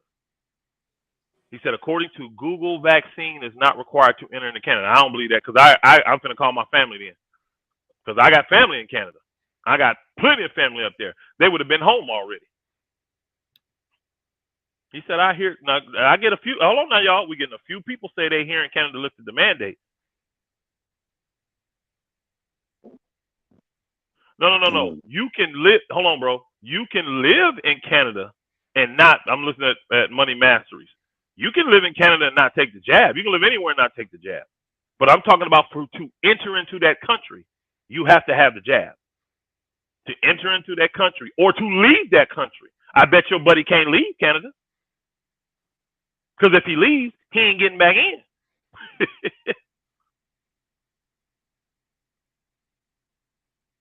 Oh, wow. He's saying Steve Holland said even in the United States require you to have the vax to come in. Now, that I don't think so. Because I know people that travel from America outside of America and come back in, and they're not vaccinated. So I don't know about that. They don't require the vax. I don't know about that. Earlier on, October 1st, rules changed. It's lifted. I'm going to look it up, Tyrese. Then, since we got 3 or 4 people saying Canada changed it. I'm going to look it up. Huh? And my wife looked it up. Government of Canada to remove COVID-19 border and travel measurements effective October 1st. Cool. I wonder if they did it, though. How come what's up with Steve and all that? What's the deal? Yeah, I know about him, but I'm talking about the rest of the people up there. I just read an article. It said they were supposed to remove it on October 1st. They're supposed to remove it on October 1st. I shared the link above. Hey, thank you, brother. Appreciate it. Well, I learned something today. Thank you, bro. See, I can be wrong and admit it. I ain't got a problem with it. I need to see if they actually did it, though. Because like I said, I got a lot of family in Canada, and I ain't heard nothing about it. People from the U.S. have to be vaccinated to enter. And you live in, Dejan, you live in Canada? Yeah, Dejan live in Canada. Hey, see if it says if you're a U.S. person, you have to be vaccinated to enter into it. That's what we're worried about, entering into Canada. So what's the lifting on the first then? What's been lifted then if you still got to be vaccinated? He said the USA lifted rules, but they are not federal government. You can't come into Canada with a vax. Without a vax? Yep. Without too smart. I'm looking at too smart. He said the CDC lifted it, but they're not the federal government of Canada. You still the federal government. He's saying the federal government in Canada has still not allowed people to come in without the vax. That's what Brother Too Smart saying in there. The CDC lifted it, but Canada as a country has not. I was going to say, because I already know y'all, I got family up there, they would have been hitting that border. I promise you they would have been. And if DeJohn lived there, he would definitely know. Man, Michael, shut up, man, before we block your butt. Keep it up, booger. Yeah, McClendon. Yeah, I'm messing with him. But yeah, I do believe you have to be vaccinated to get in there. Yeah, that makes sense. We'll see. We'll see when the playoffs roll around. We'll see if they play or not. COVID-19 vaccination is not required. You can see in the regular season when they play Toronto. All you got to do look at Jaylen Brown. Yeah, well, it's a lot of it. Bradley Beal is not. I know. I'm trying to think. It was more. It was about 10 or 15 guys. Most of them were good players too. They weren't just scrubs, or not scrubs, but lower level players. Let me see what this dude's saying. Elder, you're wrong a lot. Yeah, all right, cool. And you right a lot, right? You right a lot. It's still serious in Canada. I think we got one person that's in the chat that's actually living in Canada, right? Everybody else throwing out what they think. Because I would like to know which one of y'all tried to get into Canada and is just not vaccinated. DeJohn, the only one we know that's in here that lives in Canada, and he's saying no, you cannot enter into Canada unvaccinated. And that makes sense. What the one brother said, that the CDC took off their requirements, but the government didn't do it. And the CDC don't outrule the government of Canada. What did it say, love?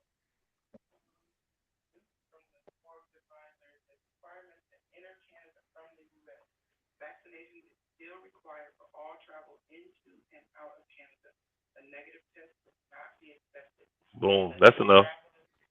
The mandates might drop before the playoff time. I got you. But they still there. Yeah, that's what my wife just read. It's still required to be vaccinated to get in and out of Canada, huh? Did it say enter and leave? That's why. That's why I ain't seen my family. Yeah, we'll find out in a couple of days. Brooklyn plays Toronto on the 23rd. That's 2 days from now. That's Wednesday. That's Wednesday. We'll find out. Let's see if Kyrie goes to Toronto. So we ain't got to guess no more. And that's what I said. I was like, let's just wait and see. I ain't arguing about it no more. Let's just wait and see. Yeah, I just know I had not. Like I said, my information was coming from my family. I have a bunch of family up there that have not been able to come into the country. They have not been able to come to America because they have not taken the vaccine. That's how I knew that it hadn't been lifted. That's how I knew. Because as soon as it is, they're going to be making plans to come home. That I know. We just played the Raptors and Bill played. Where was the game at? I know last year they said Bill had not taken the jab. Him, Jaylen Brown, Kyrie. I'm trying to think of some of the other bigger names that they said hadn't taken it. What y'all think about Pelinka turning down Raptors' first-round pick and Burke for THT?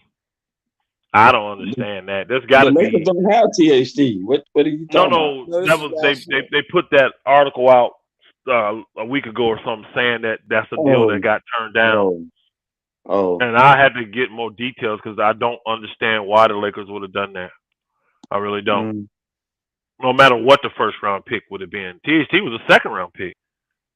So to get a first round pick for a $10 million dude and get a player like Birch back, who's, he's serviceable. He makes $6 million, $6.6 million. He's a serviceable big man. I don't know why you would turn that down. And they eat salary. They were eating salary because THT made 10.5. This guy makes 6.6. THT look like he having a good time over there in Utah. Oh yeah, Utah winning. It's always fun. He be smiling and carrying. I'm like, he ain't never looked this happy. Yeah, but I don't understand what happened there. There had to be something else to it. Because first off, old boy don't even do deals like that. When have y'all ever heard of him doing a deal? Because that deal, if you listen to it on the surface, it sounds like Toronto will be losing that deal. Would it not? You gave up a decent big man that you paid $6.6 million to and a first-round pick for THT, who was doing nothing for the Lakers last year. So it had to be something else. It must have been like heavily protected or something like that. But sometimes you say he wasn't doing nothing. remember he started the season average like the first 4 or 5 games averaging 25, and sometimes general managers and people like that look at the potential. Look at okay, maybe in our system Kareem, it works. Kareem, I get that. You know, I understand that, and you know how I feel about THT. I just when you look at that on the surface, it doesn't make sense. Something else is up, and the Lakers said no. Why? When you could tell, first off, it depends on when this deal was offered. If this deal was offered before training camp, no. Before the season started, no. Because the Lakers wanted to see what they had in THT. I understand them maybe turning it down then. But if this trade was offered almost any other time during the season, because the Lakers were bad from the beginning, they kept getting worse and worse and worse as the season went on. So if this was a trade line offer, that makes no sense. That makes no sense. So I'd have to know when that deal was actually offered. That's what I'd have to know. If it was offered before the season, I kind of understand. Yeah.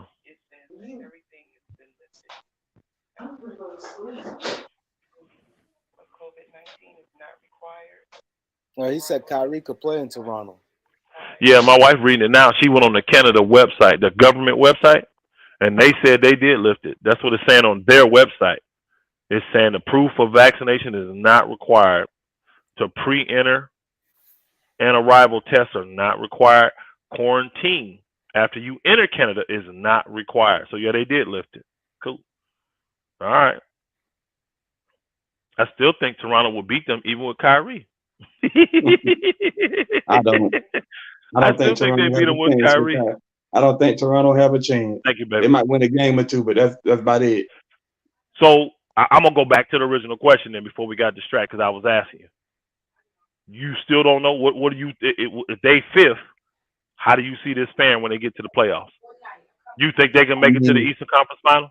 And I don't know, man, because that means they will have to go through either one of them or both of them. They will have to go through either the Celtics or the Milwaukee or either one of them or both of them. So that's going to be kind of tough.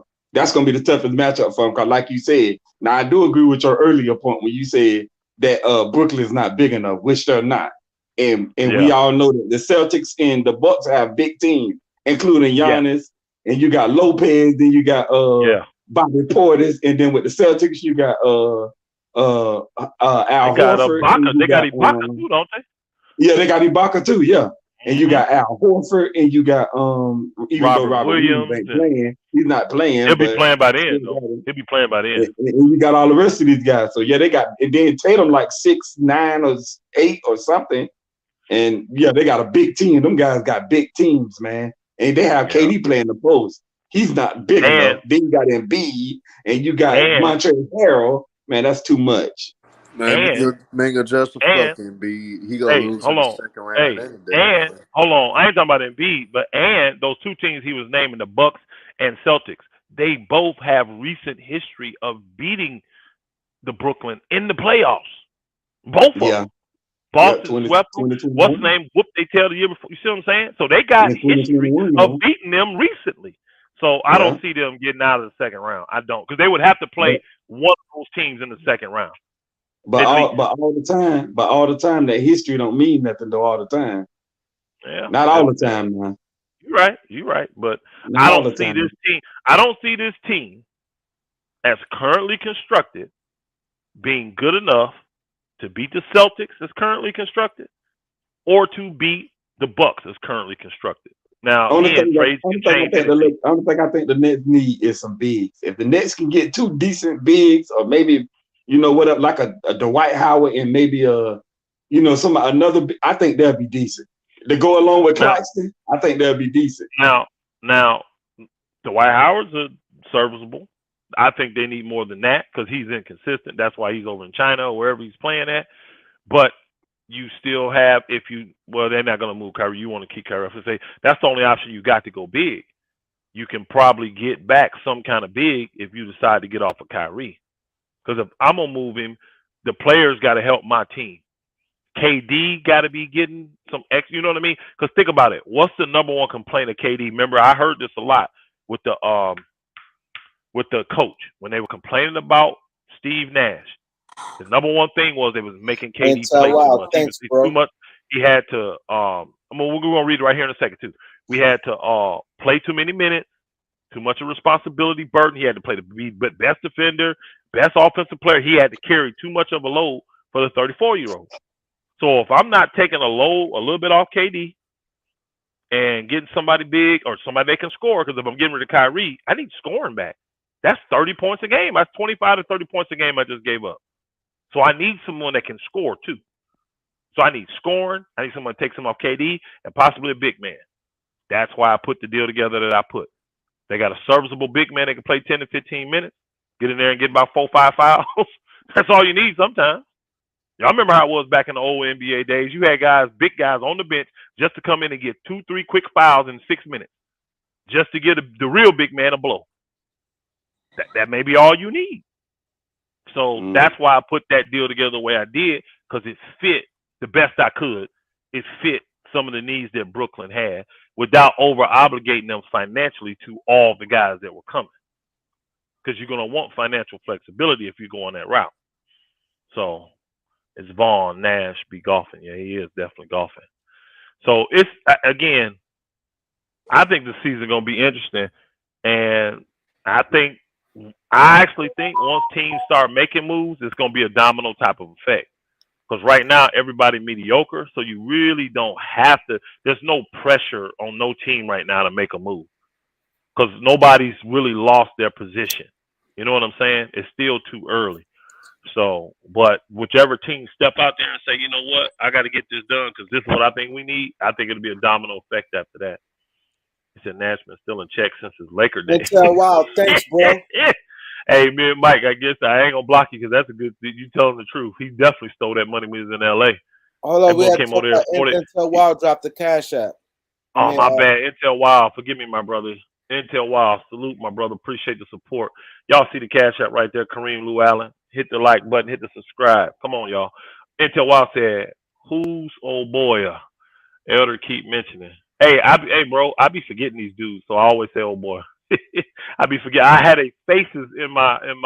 I can see them, but I can't think of their names half the time. So everybody become old boy. He on every team. He is, because I forget the names of these players on all these teams. So yeah, that's funny. Nets lack a true center. Yes, sir. Man, Elder, what about them Bulls, nigga? What about They them trash. Bulls? We whooped the shit at the Celtics. We whooped the shit. Whatever, bro. Y'all are one of the worst teams. One regular season game in a pointless game. I'm just talking shit though because Migga, I had a lot of shit against Boston anyway. Boston ain't shit. They ain't gonna be shit, and that's just how I feel about Boston. Herm, answer me this question. Herm, answer me. Saying that Boston answer me this question. Herm, answer me this question. They only went 1 year, Elder. Shit, they ain't gonna go back. But Herm, answer me this question. Herm. Go ahead, Mingo. Go ahead, Mingo. Well, answer me this question. Why did the Bulls last game against the Magic bench Zach LaVine? Bad. I mean, I don't. To be real, I don't believe in Billy Donovan as an NBA coach. I really do believe Billy Donovan need to go back to college because you can't bring. He's aggressive, so you just can't yell at these pro players like he be doing. That's because they sensitive little. They sensitive little motherfuckers. Hey, every coach I had yelled, threw balls, did all kind of crazy stuff, bro. We were men though. Didn't take it personal. All it made me think of is he want to win, and I'm not listening. Something going on that pissed him off. I remember I had a coach threw a ball off the backboard. That booger hit me dead in the head after he hit the backboard, y'all. Almost knocked me out. Yeah, but almost in high school. This was in high school, bro. He got mad and slung that ball off that backboard. That thing ricocheted off. Bam! Hit me dead in the head. Hey, you think he came to check on me? Hell no. He kept yelling at everybody.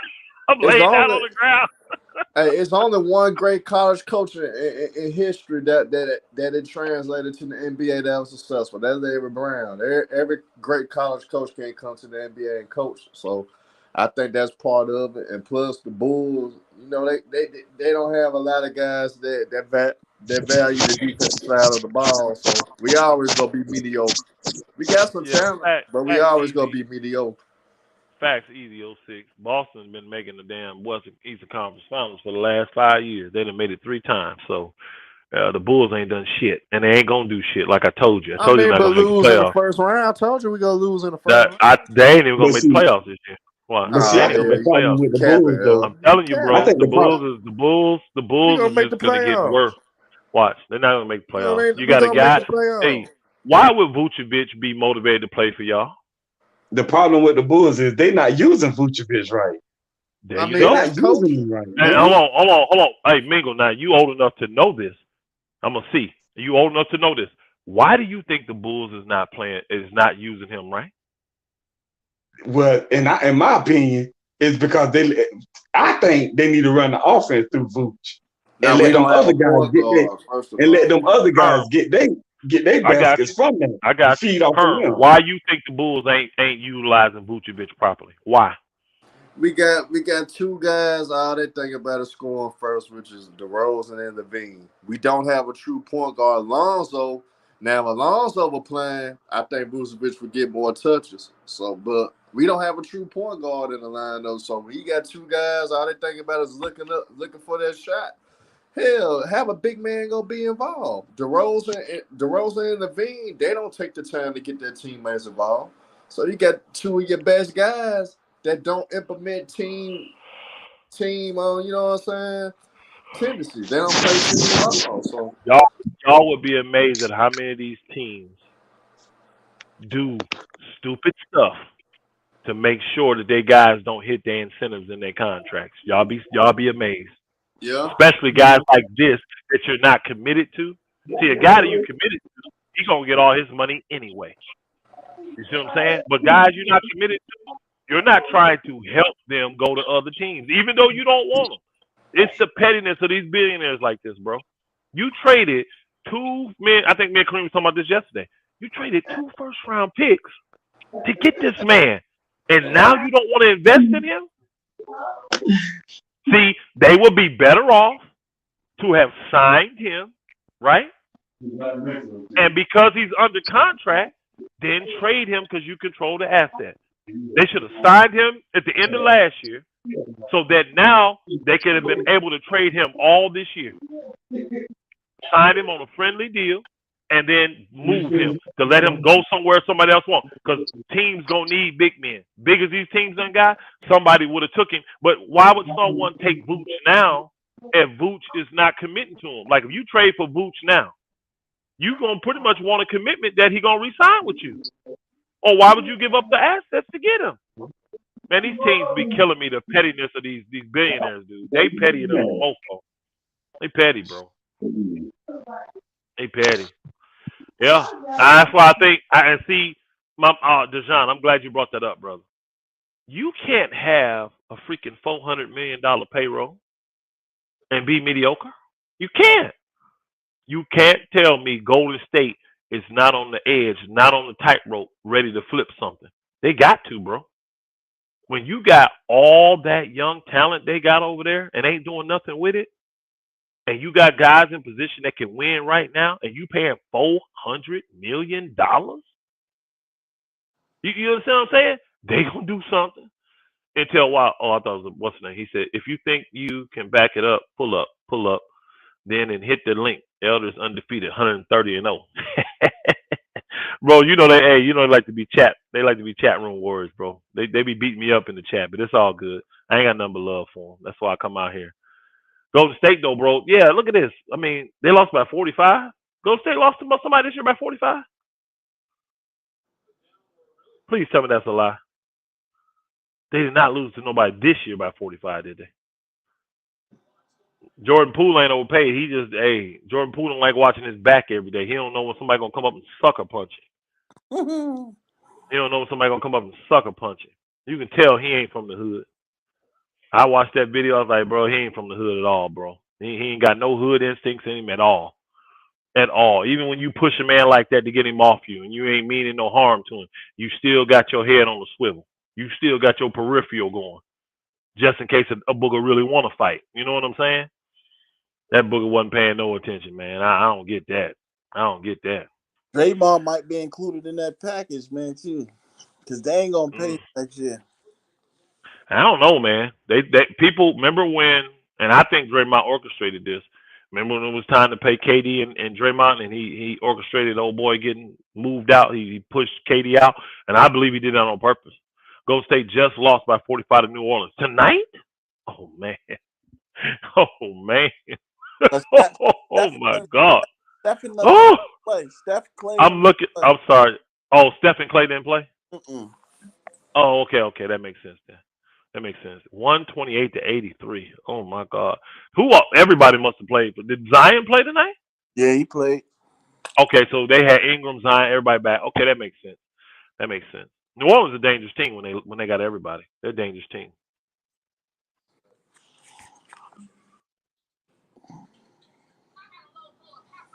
Hey, who you talking about, Jimmy Two Shoes? That's not a number one. He's just a complimentary. You talking about Jordan Poole? I agree with that. And he's not making, well, I think what Golden State did, y'all, with that contract, when it kicks in, they knew that a year after his contract kicks in, that's where that new money kick in and the salary cap gonna jump way up. So him making 35 2 years from now is gonna literally be like him making $18 to $20 million, y'all. The way this thing gonna jump up. And I think that's why they were willing to do that now. Give him the security he needed, keep him. Because he is a scorer. Him and Clarkson, man, them two dudes, I'm very impressed with them. I don't like guys like that just want to score, shoot, do all that, can't play no D. But watching them, they done got very efficient at what they do. Clarkson actually impressed me with what's his name, because he's doing more than just scoring, man. He like dictating the flow, he facilitating a little bit. I mean, I actually like what I'm seeing in Clarkson. Definitely. And I just thought he was a chucker. What'd you say, my brother? No, I said he definitely distributing the ball. Yeah, I thought he was just a chucker, but I watched him play a few games. I'm like, man, Clarkson done developed even more. He more than just a chucker, man. So, man, 45 though, bro. 45. Yeah, they You got. you could have just let the young guys run and probably not lost by 45. Yeah, but Stephen Clay ain't play. Man, I don't care if Stephen Clay didn't play. 45? You know how hard it is to beat a team in the NBA by 45 points? Like, one team literally got to be on fire, which 128 points look like they might have been. And to see, remember, New Orleans got like one of the slowest paced teams in the NBA. They don't run a gun in New Orleans. So for a team like the Pelicans to score 128, they was on fire. And what's the name? Them probably couldn't hit the backside of a barn because you don't have none of your shooters out there. But Draymond played, right? Draymond played, right? I ain't see Draymond play either. I ain't see him. Oh, no, Draymond? I don't think he played. Who started? They had me, you, Michael Justice. They had Kuminga, God dang. Kuminga, Poole, Kuminga, Poole. I ain't even. Did Moody? Not Moody. What's his name? The center. I don't think he started. Oh, Wiseman, I'm telling you right now. That's crazy, man. That is crazy. That is crazy. I'm still tripping on the 45, man. That's a lot. Even with all them guys down, that's still a lot. But again, it's the NBA, bro. NBA ain't no joke. NBA top notch, so you got to bring it. And I like the fact that they did Looney. He's played Looney. That's his name. Yeah. I like the fact that New Orleans didn't take their foot off the pedal. Hey, this is a team we're supposed to beat. Let's smash them. Zion must didn't play like this. Zion only had 9 points. Looney played 5 minutes. Kuminga had 18. Yep. They was on fire. They had 15 threes, y'all. They hit 15 threes. Who had 26? Kuminga, Lamb, Poole, Looney, and DiVincenzo. That's who started for them. DiVincenzo and who is Lamb? Who the hell is Lamb? Anthony. I think that's the dude they got out the draft. Oh, they rookie? Yeah, rookie? I think that's the dude they got out the draft. I believe. Bi put it over. He had 30. He had 34. I don't think they drafted him. I think. Do we need you to go at people? Moody only had 10 points. Your fight and Friday. Oh, Hey, guess what? Soul Controller, they hit me up today saying they need to change my time frame. And y'all all know I keep the Sabbath, man, the 7-day Sabbath. So after 5:30, that's when the sun go down. I'm done. So they hit me up saying that they needed me to go on at like 7 or 8:15 or 9 o'clock, and I'm like, I ain't available for that. No. So I don't know what's gonna happen with that now. They said they have to change some stuff. I don't know what happened. I don't know. But they said they got to make changes. And am I available to go on at these times? And I said, no, I'm not. I'm not available after 5:30. At 5:30, no matter what you got going on, I'm done. Why they just don't let you go first? I don't know. I don't know. I don't know. Things supposed to be starting at noon, bro. Noon. Unless Chilltown schedule. That's what I was about to. I was just about to ask that too. I was about to say, well, why they won't let you go on first? They gonna have to switch it up. We were like, I think we were pegged to go like third, so that would have put me on like 2:30, 3 o'clock. You know what I mean? Because they saying that each thing should be anywhere from a half hour to 45 minutes. Each. This is my thing. This is my thing. And who you go against again? You go against OG the Beast, or you go against Chilltown? I'm going against Chilltown. Yeah, you go against Chilltown. And to me, I'm gonna watch it too. I'm gonna be tuned in. I ain't even gonna lie. I'm gonna watch it, and I think the best matchup to me gonna be out of you and Chilltown, because y'all two the OGs and y'all older, and then everybody else. I think it's gonna be y'all two, and the funniest one gonna be Ticket and Mars. That's gonna yeah. I think it's gonna frustrate Ticket though, because it's gonna be true debate format, and Ticket don't really care for that. So like, that's gonna be funny. He's gonna get to speak, and then old boy's gonna get to speak, and then at the end you go through 3 rounds, right? You go through 3 rounds. Each round you get 3 different times to talk. So like, I don't know if it's a minute, 2 minutes, 5. I don't know how they're gonna do it, but so each section you're gonna get, you know. So, but once the 3 topics are done, then it's a free for all. They got like a certain amount of time, like 15 minutes, 10 minutes, where you just go at each other, and that's where Ticket's gonna, get old boy when they go at that point right there. But Mars, if he's already roasted Ticket by that time, it'd be different. I think Ticket gonna eat him up, though. I really do. I listen to Mars today, man, and he literally thinks Ticket don't know nothing about basketball. He really does. I know. He thinks Ticket don't know nothing about basketball. I was like, I listened to it a little bit, and I was like, bro, are you serious, Mars? I mean, I understand y'all don't really like each other like that and all, but bro, are you serious to say this brother don't know nothing about basketball? You didn't see the screen? You didn't see the screen where he said, if Ticket went against any other people on the show, you hear the screen when he said he'll get 2-1 or 3-0? I saw that, and I was just like, bro, Mars, that is like, and again, this is what Tickets get mad at these young dudes for, because they literally have no respect for OGs and the people that came before them. Like Ticket said, all y'all got is stats. It's like he started naming folks, and old boy he didn't even know them. He didn't even know who they were. And it's like, these are vital people on 50-win teams, 60-win teams. You don't even know these players. You never heard of them. I think it was Brandon, not Brandon Marshall, Brandon Terrell. Brandon Terrell. Terrell Brandon. He didn't even know who that was. Yeah, he didn't know who that was. It was just like, I knew who he was. So again, guys that really watch the game that's older, they're gonna appreciate all the ears. These guys only talk stats, man, and they get very disrespectful in their stats. Like, to me, I ain't gonna lie, I think it's totally, I'm gonna read that right there too. I think it's totally disrespectful for people to sit here and think that Kevin Durant all time should be ranked over guys like Larry Bird, Dr. J, all these. These are wings, bro. But a lot of these young dudes that did not see those guys play, they got Kevin Durant in the top 10. And they don't have Larry Bird. They don't have Dr. J. To me, I don't understand, because they'll go look at Dr. J NBA career and they forget we had 2 professional basketball leagues. So you can't discount the ABA. And the man was the face of both of them. He was the face of both leagues. Man, I'm all-time Dr. J and Bird over him to me right now. Now, he got more time to do something. And the biggest thing is both of them guys led their team. They ain't have to go jump on those 73-win team. And they led their teams. They were not only the leaders of the teams, they were the faces of the league. Larry Bird and Magic Johnson saved the NBA. They were the face of the league, bro.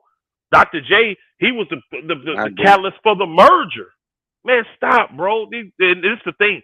You call yourself a basketball aficionado and you don't even know basic stuff like this? Come on, bro. Come on. I'm supposed to respect your... I'm not going to do that. I ain't going to do that. And the young dudes, they just want to go up with stats. Stats are facts. Yeah, They that's just low. don't That's low. tell the whole story, though.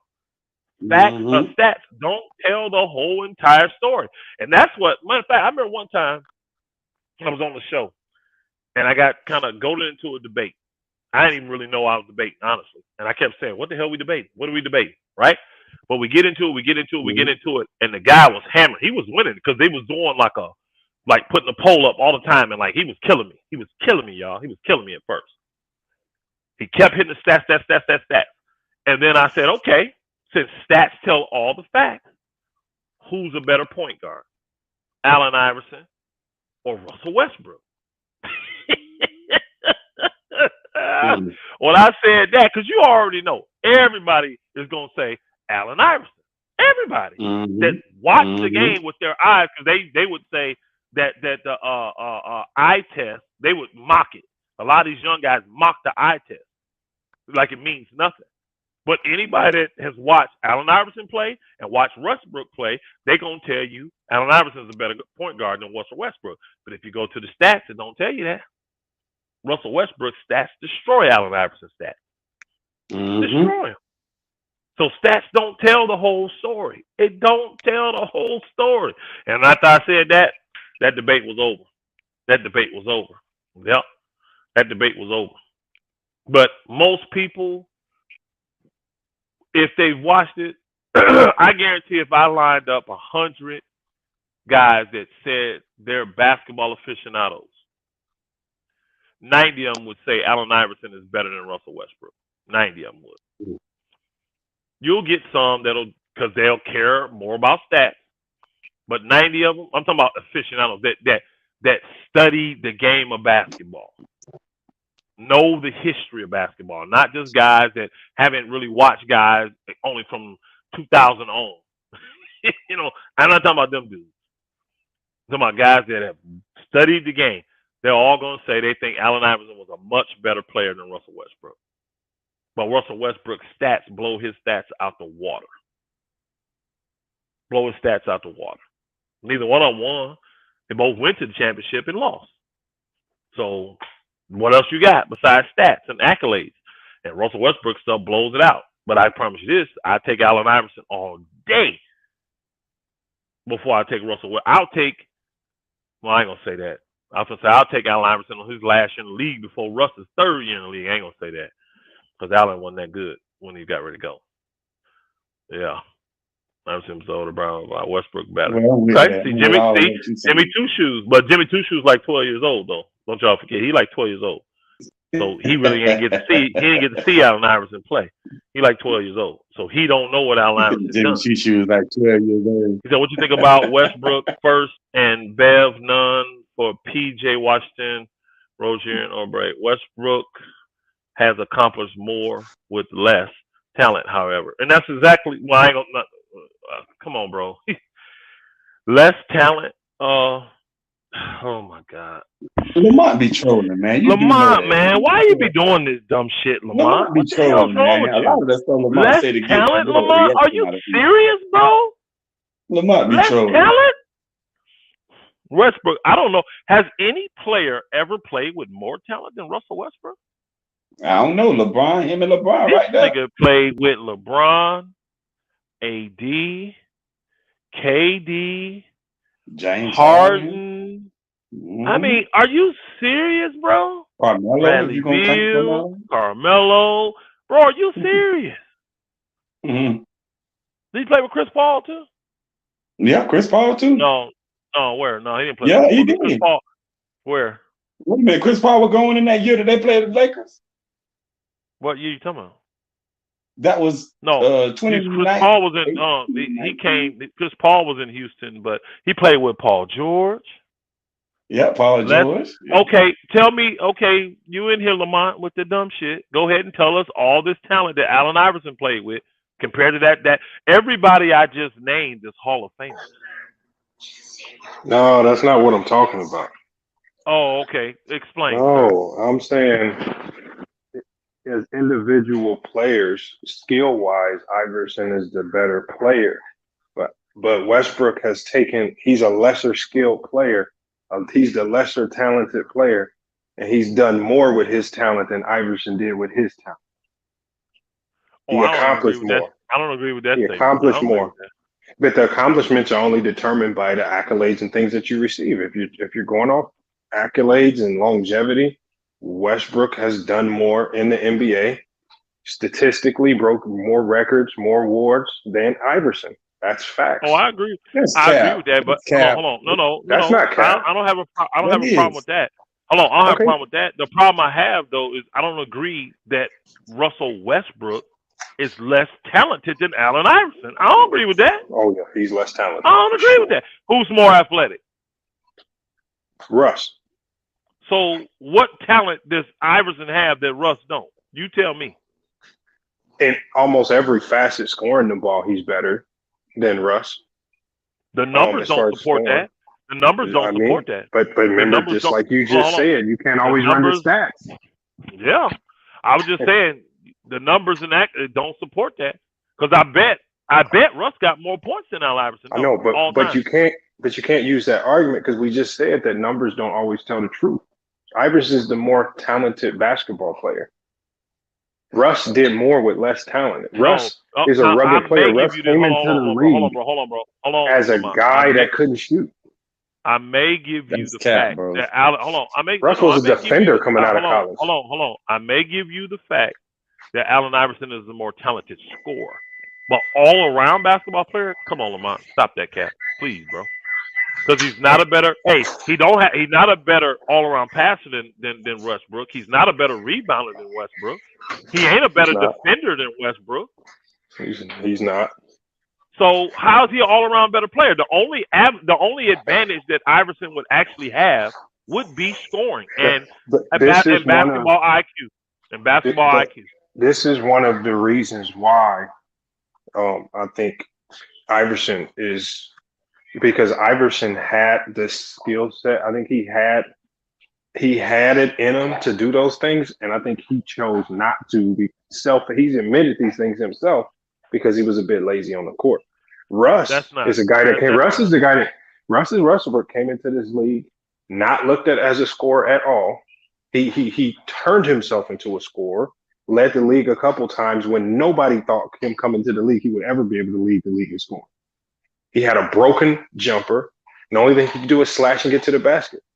He used his athleticism, and this is why his game is struggling now, because it was all predicated on hard, just intense effort and athleticism and not as much skill. Iverson had a ton of skill in his game, and it was a gift. It was easy to him. Even when he got older, it was easy to him. He could still put up 20. He could still put up 20 and not even really try. He was only forced out the league because he didn't want to take a lesser role. Skill-wise, is Iverson. Russ did more with his talent. I don't agree with that. I just don't agree with that because Russ got a lot of skill, bro. And no, I'm not saying he's not skilled. His talent is through the roof. And first off, Russ is bigger. He's literally 5 inches bigger than him. And bigger. There's a lot of big players. Hold on. He's bigger. He's more athletic. I mean, he jumps through the gym, and he's just as fast. Russ is one of the fastest players to ever play the game. So that's not a skill Allen Iverson was quick and fast with the ball and stuff like that. But Russ was just as good, if not better. Again, Iverson's speed was skill. Scoring, I give it. So Iverson's speed was skill, but Russ's wasn't. Russ just had pure head-on, just athletic speed. Iverson's speed was that lateral quickness that you need to be a great scorer. And he had that gift in college.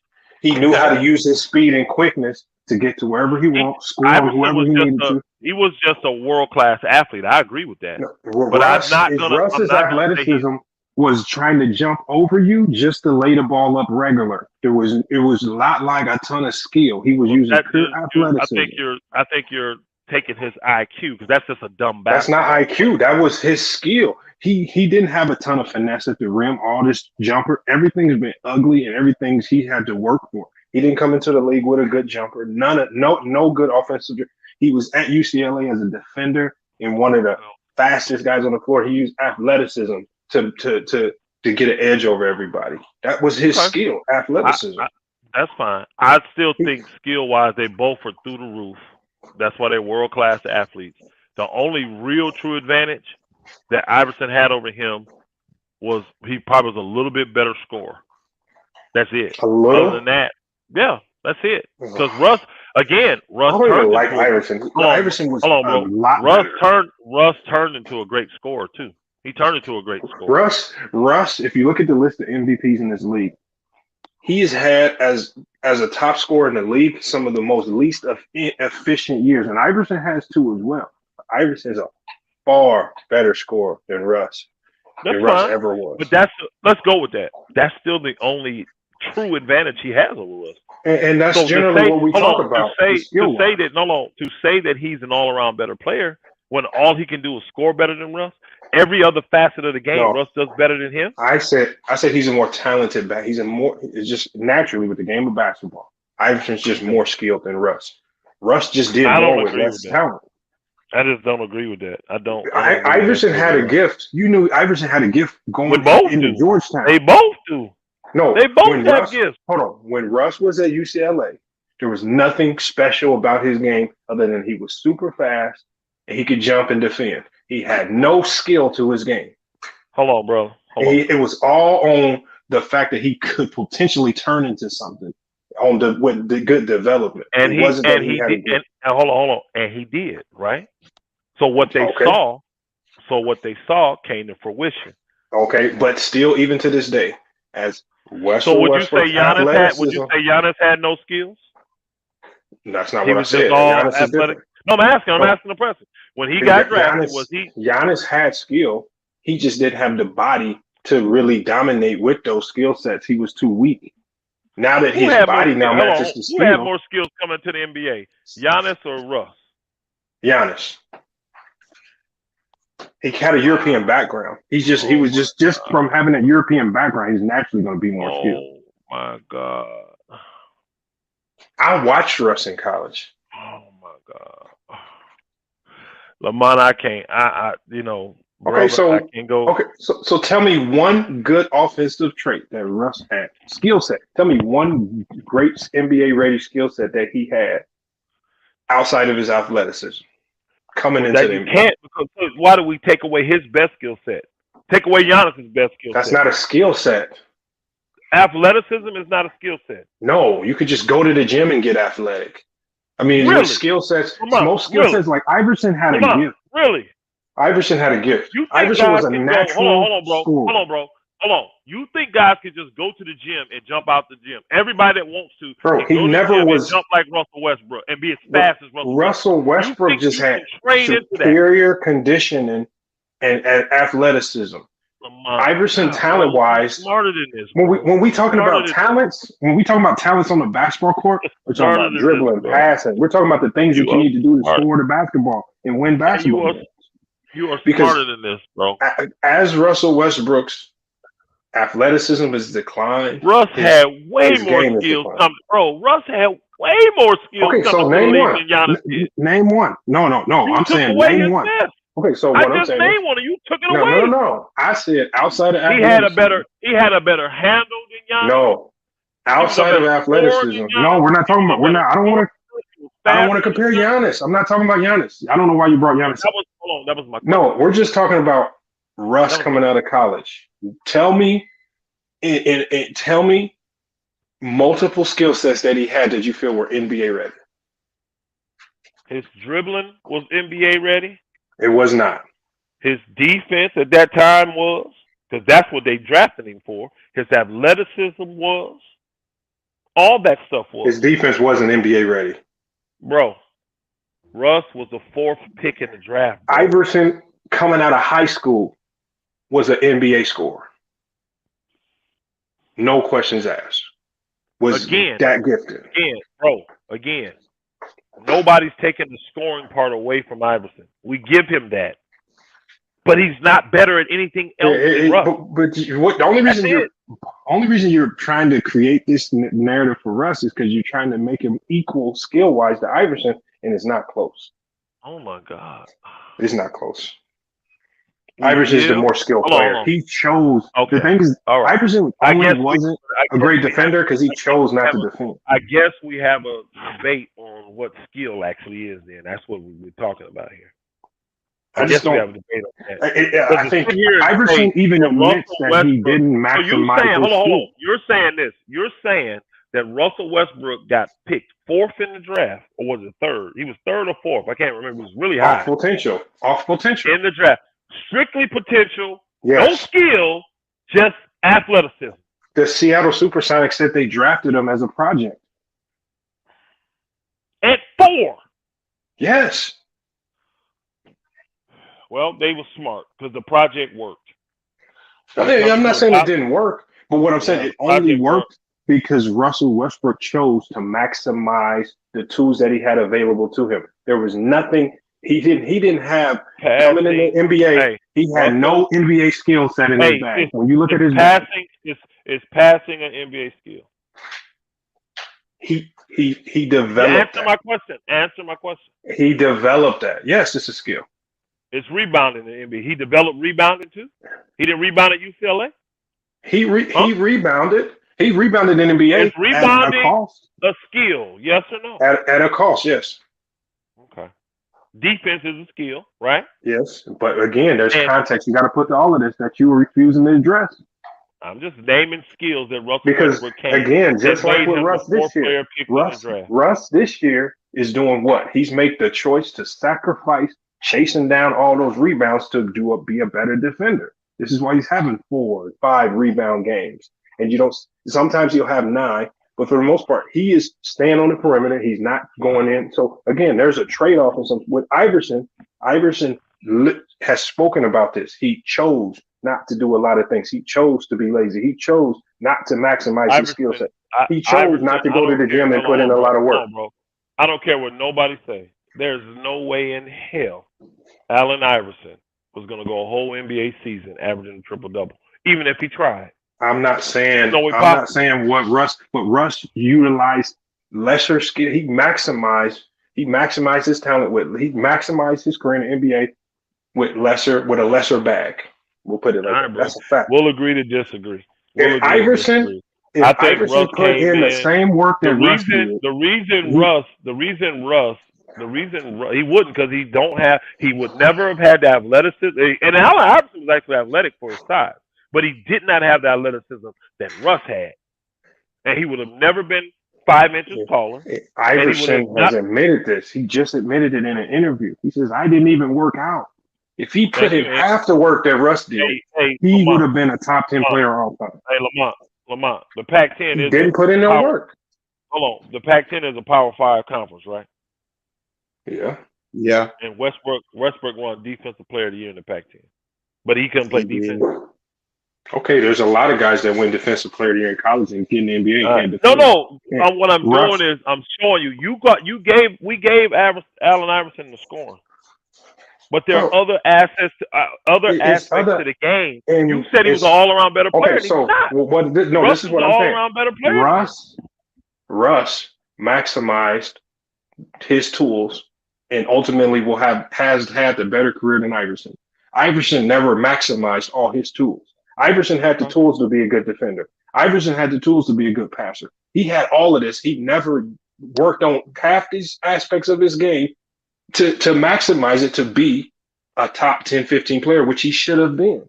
If Iverson would have maximized his talent, he would have been a top 15 player all time. Let me ask you a question. With all of this, Russell Westbrook is a better all-time player than Allen Iverson now. Okay. Because he maximized his career. He accomplished more in his career. I got you. Now, if you just want to go, who's the better player, and I want to go one-on-one, well, Iverson is always going to win that. Who would you rather have on your team, Iverson or Russ? It depends on what type of team I have. You pick the team. You the coach. Wait a minute. Wait a second. I already know Mingo, Justin. I already know. I keep hearing Lamont say that that Russell Westbrook accomplished more. Okay, Yes. he averaged a triple double and he got a league MVP. Bro, hold on. First of all, averaging a triple double multiple years you got is to a get past historic. that, bro. We Hold on. know First that. of all, Okay, no, what Mingo else? Jester. Hold on, Mingo Jester. What else? That's historic. Oscar Okay, it Robinson is. averaging Now a what triple else? double What else? got him top 15 all time. What you mean? What What else? else? What Averaging else? a triple double for multiple years, MVPs, leading the league in He scoring. got one. He helping got us- one league MVP, not MVP. Hold on, it don't matter. Hold on. First of all, if you pull up the accolades in the NBA and put them side by side, who has the deeper list? He got one league MVP. What else? Who has the deeper list? Because I don't feel like going to Wikipedia or anything and pulling it up, but anybody can do it, and you will see Russell Westbrook has accomplished more in the NBA. But you can't name none of the stuff that he did. You just I don't have it in front of me, but I know he has. MVP. Okay, What but else he Mingo, did? just would you be willing to, without me seeing it right now, would you be willing to make that bet? Don't Make do what it because bet? Russ No. got I'm not even looking at it, Mingo Jester. Now, would you be willing to make that bet? And you can put any number on it you want if you feel so confident. Make what bet? Any bet. You're not telling me what kind of bet to make. You choose. But anyway, all I'm telling you is, regardless of that, you said Westbrook accomplishment, but what are we really basing it off of? Bro, the accomplishments leading the league in assists, accomplishments leading the league in scoring, accomplishments leading all point guards in the NBA in rebounds, accomplishments having longevity consistently, multiple years in the league, averaging a triple double. You try to gloss over it like that's not historic. He will maybe Russell Westbrook will be remembered all time in NBA history because of that alone, just like Oscar Robinson has been. Come on, man. You act like that's nothing. Come on, man.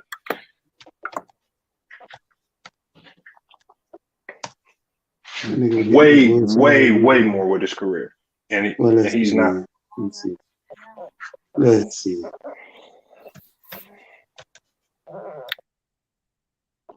Remember, Iverson really had a kind of a short career. He didn't have a really long career. Let's see. Iverson played like 15 years, right?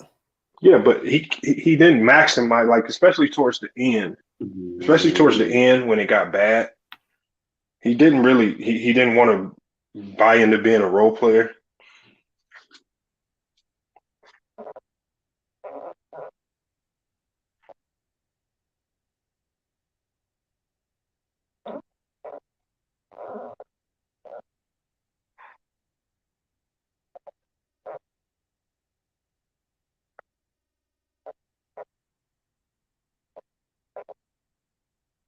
Well, 2, 3, 4, 5, 6, 7, 8. So Westbrook got 8 accomplishments. He had 9-time All-Star. He a 3-time assist champion. 2009 All-Rookie. He was 2016, 17 MVP. All right, fellas, I got to bounce, man. It's good talking with y'all. Salute, my brother. 2-time All-NBA. 2-time All-Star MVP. And he got the NBA's top 75 team. So he got 8 accomplishments, Lamont. 3, 4, 5, 6, 7, 8. He got 8 accomplishments. Now let's look at AI. He has more than that from what I'm looking at. He got, I only see 8. I only see 8.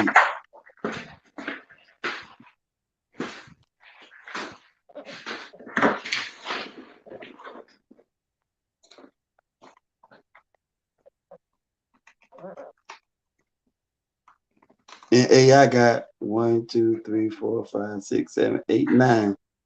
He 11-time All-Star, 3-time Steel Champion, a 1996-97 All-Star Rookie or All-Rookie, 2-time All-Star MVP. He a top 75 player, 4-time scoring champ, 7-time All-NBA, 1996, 1997 Rookie of the Year, and 2001 League MVP. So Allen Iverson got 9, Russ got 8. What you mean 9? You can't count. I was counting the accomplishments. You can't. Hold on. First of all, you can't count. That's what I went First to. of all, you can't count him leading the league 3 times in assists as 1 accomplishment. That's 3 accomplishments. That's 1 accomplishment, bro. You can't do that. That's 1 accomplishment, dude. Don't do that. You lead the league in That's one assists 3 accomplishment times. within That's not itself. one accomplishment. Just Yes, like if you go dude. to the That's just All-Star game okay. 9 So times, Allen Iverson, that's 9 but Mark, listen accomplishments. to what I'm saying. Allen Iverson got 3. Allen Iverson got 4 scoring titles. So I guess that's 3 accomplishments. That's 4 accomplishments. If he has 4 scoring titles. Okay. And then he a 3-time Steals champion. So I guess that's another 3 accomplishments. Jesus Christ, man. That's crazy. This is not close, That's crazy. man. That's crazy. So it's not close. Well, and you didn't name a lot of his stuff. Iverson led the league. That's what basketball. You said go to basketball reference. That's what basketball reference had. That's what you said. Go to. You didn't. No, I didn't say that. I said go to Wikipedia.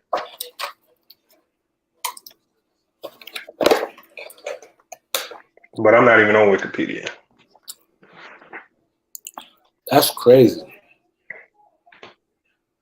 I don't know. And then you didn't even mention how many times he finished the season averaging a triple-double, which again, each time he did that was I think he did it 4 times, I believe. That's 4 accomplishments. That's 4 very improbable accomplishments. I think he did it 4 times. Something that will never be duplicated again in NBA history, probably. Man. If you ask me that whole triple-double thing is way overblown in my opinion. And now it's overblown. Why is it all of a sudden overblown? It was some bullshit. You see some of the rebounds he was getting. What was it? Was it overblown when Oscar Robinson did it? And you didn't see any of the rebounds Oscar got. Yeah, I didn't see Oscar Robinson do it. I wasn't born back then. You wasn't. Okay. So why do most people use just his triple-double feat and put him in the top 15 all time, and they didn't watch a game? Man, that jump was some bullshit. How he would get a lot of his bullshit when Russ does it. Man, that jump would be. He was taking rebounds from his teammates. No, he was not, man. You can't take rebounds for 82 games. Yeah, that's what he was doing. Nah, Do you know the court over the course of a competitive basketball thing? Ain't no there was basketball player thinking on about purpose that. just so he could get the rebound. Oh my God! He said that jump was BS, bro. You said so. He averaged a triple-double 4 times, and even with the Wizards, they was allowing him. It don't matter what team, what players. He just went to everybody and said, "Y'all let me do this so I can get triple-double." Man, he was stealing rebounds, is what I'm saying. Go back and watch the game, bro. You'll see what I'm talking about. You can't steal a rebound. Go back and watch the game. You just gotta go rebound the ball. There's no such thing as stealing rebounds. You'll see what I'm talking about. Just go back and watch the game. You can't pull up 2 rebounds over the course of 4 years and say he was stealing rebounds. 2 rebounds, dude. He did about the most of the season. Still rebounds from Steven Adams and guys like that. Bro, you probably watched 10 games over the course of that 4 years. Dude, the whole season. You talking about he stole 10. Man, come on, that don't sound right, man. Man, that was some BS, bro. To average 10 rebounds is hard. To average 10 rebounds in the NBA, I don't care if you're stealing rebounds, it's hard. Especially as a guard. For a guard, 10 rebounds is great. That's extremely difficult to do. To average them triple doubles. That's all I'm saying. So when Russ does it, he on BS.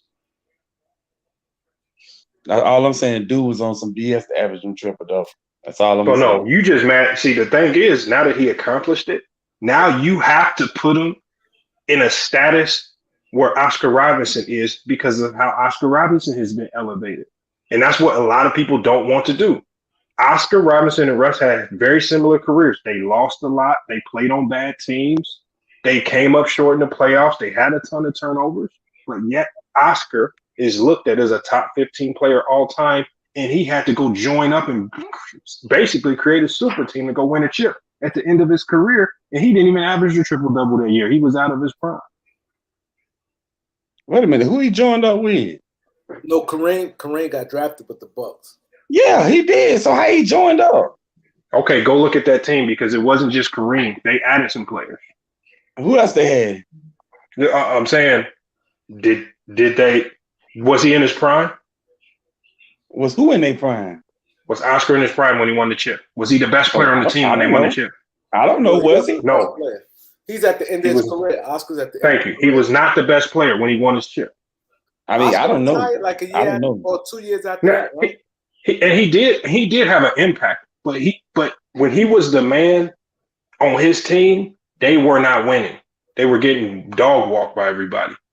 And I think Oscar retired like the year after they won the championship, or 2 years after. Yeah. He didn't stay in long after he won. What I'm saying is the same things. Like, and when you hear people talk about Oscar, don't nobody run around talking about he turned the ball over a lot. He took a whole bunch of shots and all. Even though he did all these things, and nobody talk about him chasing, stealing rebounds, which he probably did. Just like Wilt Chamberlain admitted that he chased assists 1 year just to lead the league in assists damn near. Well, you had nobody not these other players to watch that, and none of us wasn't born back then, so you might have to talk to Elder about that. But I looked up the articles. I did the history on it. People was not saying good things about Oscar Robertson in the media at that time, but now that it's new people talking about basketball, and nobody really saw him play, they can get away with putting Oscar in the top 15. And I say, if you put Oscar in your top 15, by default, you have to put Russ up there with him. I don't know. Because Russ did the same thing Oscar did. He did it better. I guess. But I don't even know how Oscar got in the conversation. But okay. Because people try to diminish Russ's triple doubles. But for other players, it elevates them. But for Russ, it ain't that special. You said elevate who? One thing about the triple double is I think to me a lot of stats just look good on the stat sheet. A lot of that stuff just look good on the stat sheet. It don't really mean nothing towards the game for the most part. It just look good on the stat sheet. Like, for example, efficiency, like percentage, shooting percentage. That just looked good on the stat sheet, in my opinion. If that was the case, overrated awards ever. If that's the case, one of the overrated stats ever. If it's overrated, then why, when Russell Westbrook gets a triple double, he has damn near like a 80% win percentage in his career? I ain't say win percentage. I said what I'm saying is when Russ was getting triple doubles, that was turning into wins. It was more so than not helping his team win games. No, his win percentage when he gets a triple double is ridiculous. I wasn't speaking about triple doubles. I was speaking about shooting percentage. That's what I was going with. I know, but he's not an efficient shooter. There's a lot of guys in NBA history that are not efficient shooters. That's okay. Not everybody can be efficient. Like everybody, George Michael wasn't efficient. Bill Russell wasn't efficient. It's a lot of guys. It's a lot. It's a ton of overrated. Bill Russell won 11. Bill Russell won 11 rings, shooting 44% for his career. No. Like how valuable is shooting percentage really? Okay, in that era, it wasn't as valuable. I mean, Kobe won 5 rings, but he still shot a poor percentage. Kobe like I told you, it looked good on the stat sheet. Okay, and so if you diminish Russell's triple doubles, then you need to make sure you diminish all other players who struggle to win that got a lot of triple doubles, like Oscar.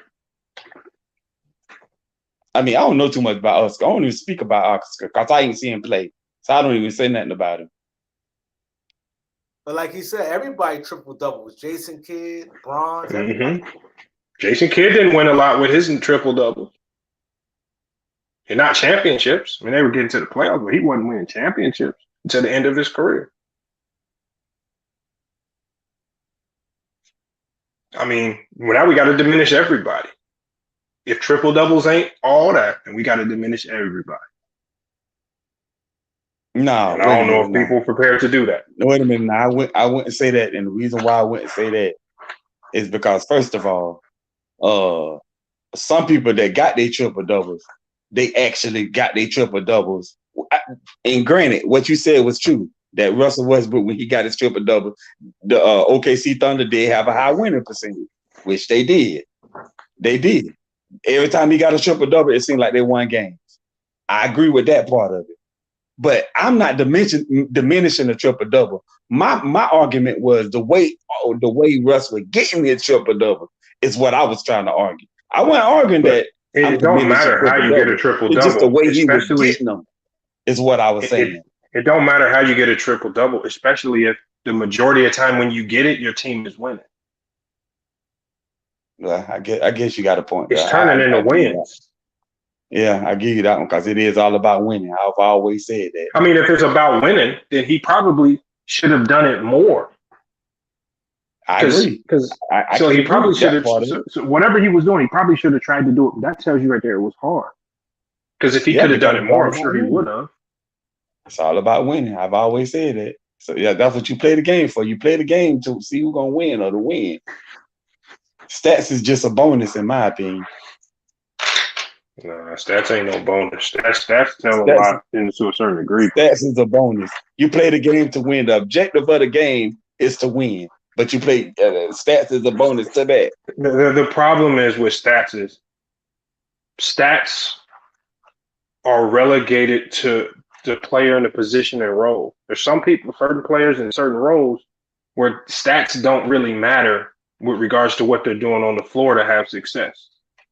So, when you look at, like a guy like Mikal Bridges on the Suns, his value to that team is never going to be looked at in stats. Nobody's going to look to his points per game and all of this because a lot of the things he does can't be calculated. And so stats don't really always affect every player like they affect some. Perfect example, Draymond Green. He's another one. Well, Draymond, again, I mean, Ben Simmons, when he gets his head screwed on straight, is another guy similar. But yeah, I agree with that part of it. Now, but if you look at a guy like Chris Paul, when you look at point guards that have to facilitate, and that facilitating has to turn in an assist to turnover ratio, you have to get assist numbers up, and you have to not get turnovers. Well, for certain positions, the stats start to kick in, and you have to be more mindful of it. You have to be a little bit more efficient in what you do. But see, my thing is, though, people can put up stats but still lose. That's why I say the object of the game is to win. Perfect example, Jerry West. He had some pretty good stats, but he lost a lot. But then my problem, you have good stats don't necessarily mean you're gonna win. Jerry West lost the finals. You said he lost. He went to the finals 10 times and won once. No. But with Jerry West, the counter that I generally hear, and I've started to go with this, is I used to think like that too, but then I started hearing too many greats who played against him say, nah, even though he was losing, Jerry West was a problem.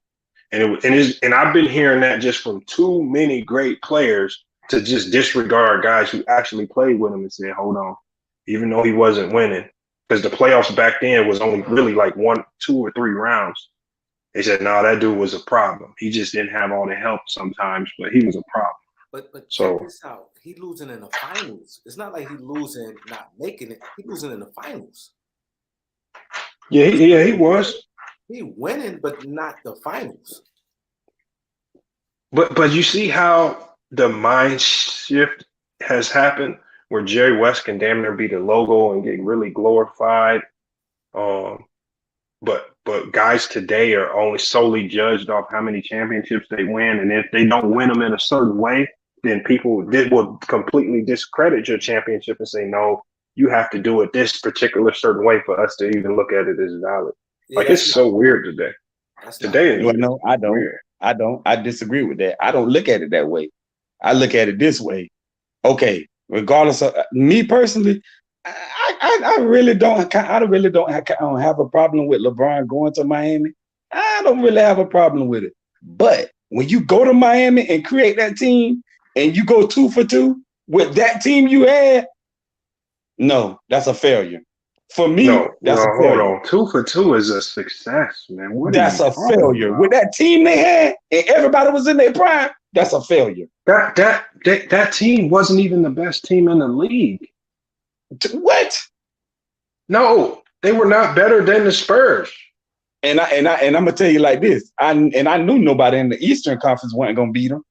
And they were losing in the finals. And I knew nobody in the Eastern Conference wasn't gonna beat them. Because see, the simple fact is, dude, the 2 teams that was giving the Celtics and all them guys fit, LeBron took the players off those 2 teams and they joined together, which was Chris Bosh and LeBron, which we was on the Cavs, which they both was in the East. But to get to 4 finals and win 2 in that short of a time span is an accomplishment, because there are whole organizations that have existed for 40 years and don't even sniff one. And to tell me that a guy went 2 for 2 in that small of a time span is Dude, a failure is ridiculous. With that team, so that means they should have went to 4 finals and won 4 So that finals. means there are some organizations that are just utter and complete failures. And they need to be removed from the NBA because they are complete failures as an organization. We just need to remove the Orlando Magic, right? Teams like the Wizards, right? The Hawks, all these teams that ain't sniffed anything close to a championship. We just need to remove these teams. But see, this is my thing though, and this is what really made that Miami team so funny. You remember when they had a little pet rally or whatever they had, and when and if LeBron didn't think that team was, LeBron is a smart man, right? And if LeBron didn't think that team was that good or whatever the case may be, he wouldn't have got to that pet rally talking about not 1, not 2, not 3, not 4, not 5, not 6, not 7. He thought they was going to win 7 rings with that team. So, Mingo Jester, is Michael Jordan a failure because at the pep rally, he said they was going to win 8 or 9? Well, I mean, they had a chance to. He retired. No. They didn't win the 8 that he said. The number that Jordan came out of his mouth on this, because he retired and played baseball. It don't matter. Jordan still needs to be held accountable for what he said. Are you holding him to that same standard? He retired and played baseball, though, Lamar. Hold on. Then hold him accountable for that because he didn't fulfill what he said. If you're going to be petty, because what you're doing is being petty with Bron. So are you being petty? Dude, that's the truth. How is that petty? That's not petty. It's called a pep rally for a reason. To a pep rally and say not 1, how is that petty? Okay, so when Jordan comes out to a pep rally and says are 8, 9, or 10, something crazy like that, you don't hold him to that. Why didn't you take that seriously? But I'm gonna tell you like this though, he got closer than the Heat got. 6 out of 8, that ain't bad. Hold on. 6 out of 8 ain't bad. But did he get there? He didn't do it, but 6 out of 8 ain't bad. Compared to LeBron said 7 and only got 2. But LeBron said he was gonna get 7 and only got 2. Bro, all it is you nitpicking stuff. There ain't no nitpicking, dude. To win 2 championships in what? And how many years is that? To win 2 championships in what? In a 5-year period is an accomplishment. That's not easy. Yeah, with that team they had, they should have went 4 for 4. Bro, there was nothing special about that team with Wade declining like that. Man, that's crap, dude. You talking about that one? Man, come on, stop the cap, bro. You keep saying that. Because I know good and well nobody in the East wasn't gonna beat that team. That's number one. So they ain't have to worry about going. They ain't have to worry about no kind of team in the East. I'm not trying to pit Jordan against LeBron. Everybody knows how Jordan is to go. But either way, I'm saying when people start saying these nitpicky things about LeBron, you just finding that just makes you sound like that's like a petty womanish argument because it has nothing to do with the game of basketball. You're talking about what people say off the court. In an era where mics is everywhere and you get more from these players as opposed to imagine if we would have heard some of the things that Jordan and the Bulls were saying during their run and we had hot mics everywhere in social media. But we can't because it was a different era. So just judge him off what you have on the court. Criticize him for Dallas. He deserves criticism for that. I mean, criticize him for the moments where he came up short on the court. But to nitpick words at a pep rally? Come on, man. That's just being petty. Bro, you got to be held accountable. You can't get to no pep rally. Listen, bro. First of all, as a basketball player, you're supposed to have high standards. You're supposed to say, I want to win 4 or 5 championships. Wait a minute, whether you win them or not. That's just like the same thing he said in 2019. What did he say in 2019? Playoffs activated. Okay, and proceeded to not make the playoffs. Okay, and so if they would have made the playoffs, would you have been happy with them losing in the first round? It wouldn't have mattered. He said playoffs were activated. So at least they would have made the playoffs.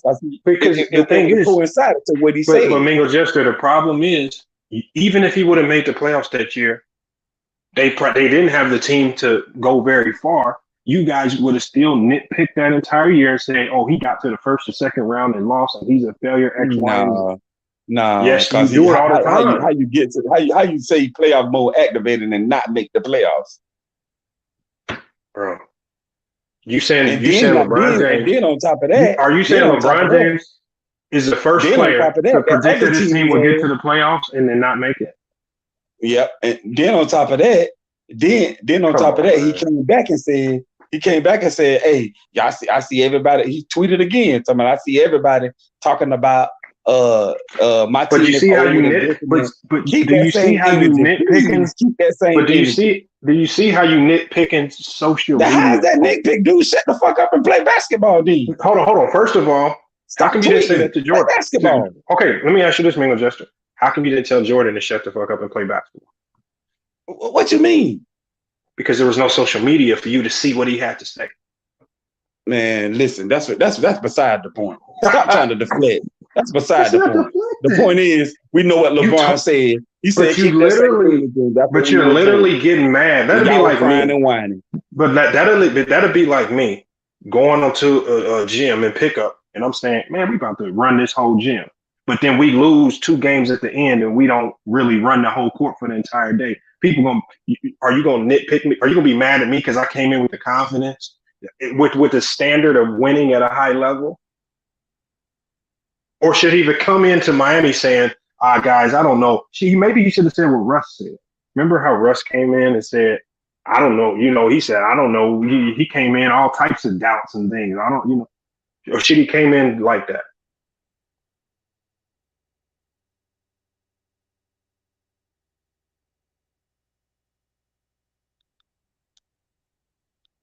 That's crazy, man. I don't know, bro. When you go create a team like that, man, you gotta get it, bro. That team was really good, bro. Man. Okay. So on the last championship run, tell me the starting lineup. That team was really good. Okay. And then, but the one I'm gonna tell it like this right here. I'm gonna say this, and I'm gonna leave it alone. If you can't tell me the starting lineup, then the team wasn't really that good. Miami Heat team should at least 3-peat, and I'm gonna leave it alone. Okay, so tell me the starting lineup. The teams that generally are that good, you at least remember the starting lineup.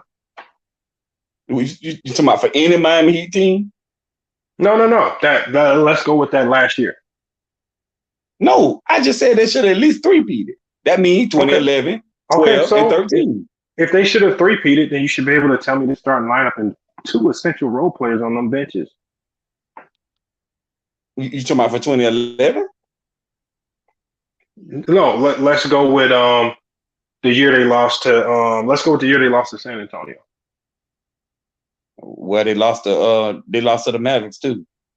Oh no, let's go with the year they lost to San Antonio. What's their starting lineup? But why you won't go with the year they lost to Mavericks? No, hold on. I'm asking you this because you're saying that this was a historically great team that should have won 3 in a row. Generally, teams that are that good, like the Bulls, we can name their starting lineup. With the Lakers, we can name their starting lineup. Generally, teams that are that good, we can remember the starting lineup at least.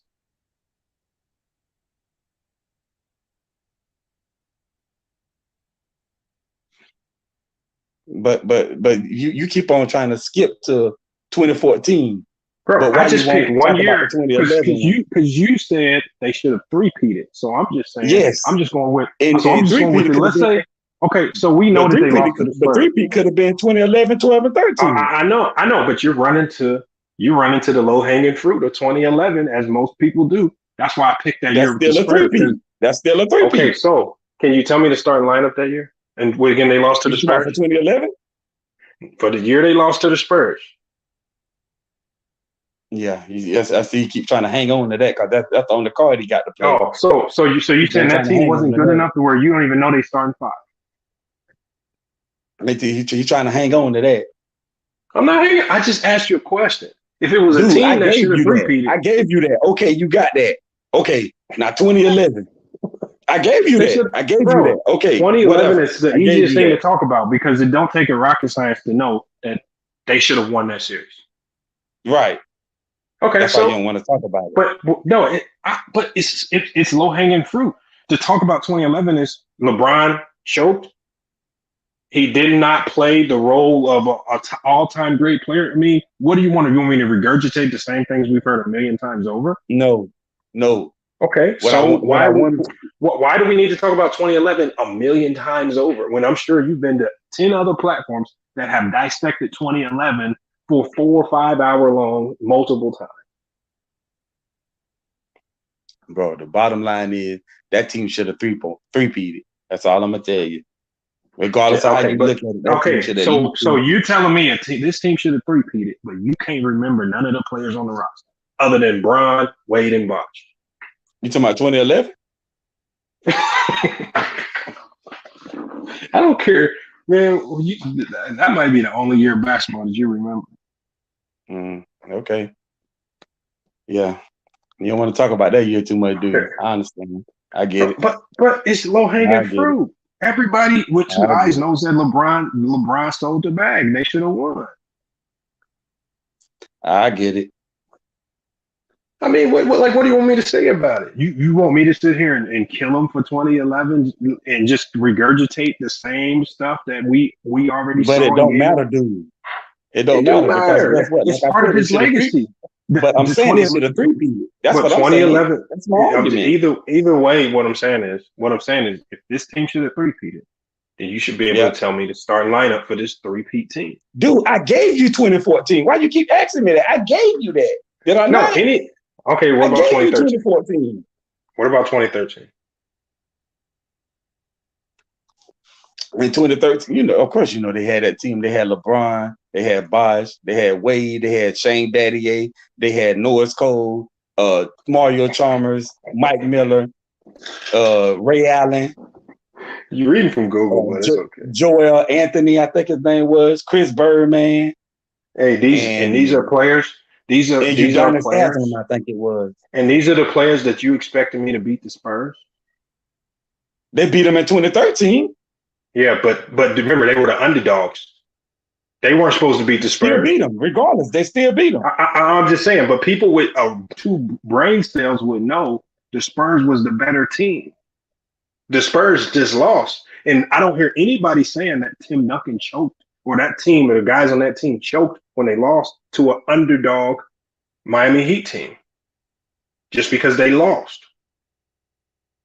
Did anybody on that Spurs team choke? Did they choke? They lost. Is that choke going to be a part of their narrative when we talk about those Spurs players? Are we going to say that they lost? I'm just saying, are we going to say that those Spurs players choked when they lost to an underdog Miami Heat team? Yeah, you might as well say because they lost. Oh, okay, it's funny how that narrative. It's funny how that narrative is never attached to anyone else unless your name seems to be LeBron James. That's cap. That is so cap. You know that's cap. It's true. It's true. It is true. Cap. That's so cap. True. Nigga, that's cap. True. Stop the cap. It's that's true. Cap. That's cap. That is cap. Well, stop the cap. Like I said, man, but Mingo Jester, we know that you just have that is not no nigga.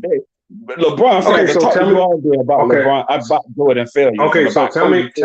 Okay, so last year, did Jason Tatum and them boys choke because they was the favorites coming in? Hell yeah, they choke because they didn't get the job done. Anytime you didn't get anytime you go into a series, if they choke, the job done, you choke.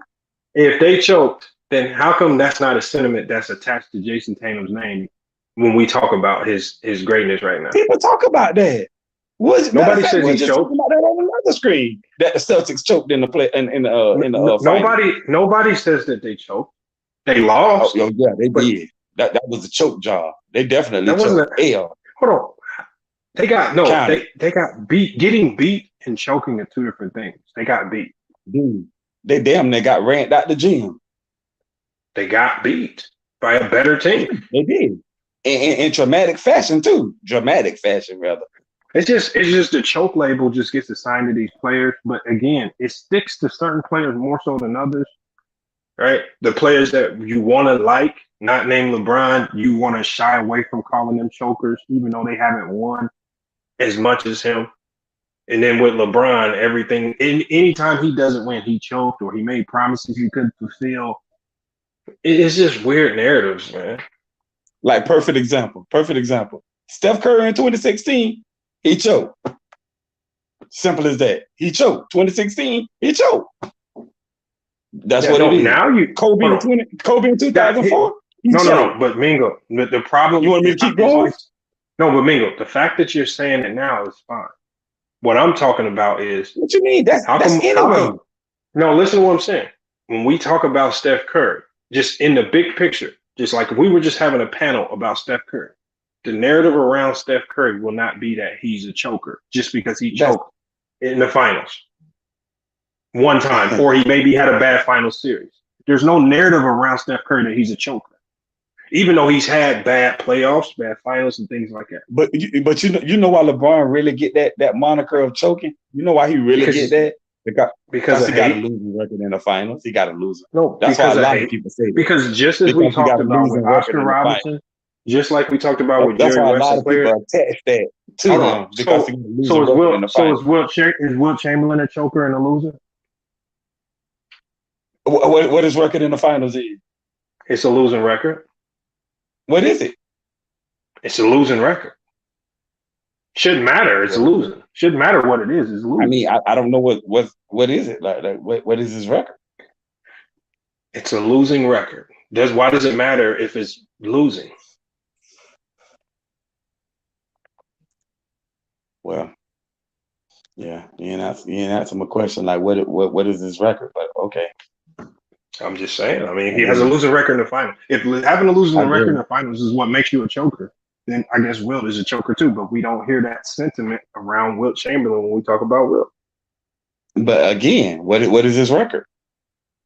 Losing in the finals. It's losing. It's below 500. It's below 500. Yeah. You won't answer that question though. I see you running from that question though. What is his record? I know it. What is it? I know it. But why does that matter? Why does it matter with Wilt? Okay.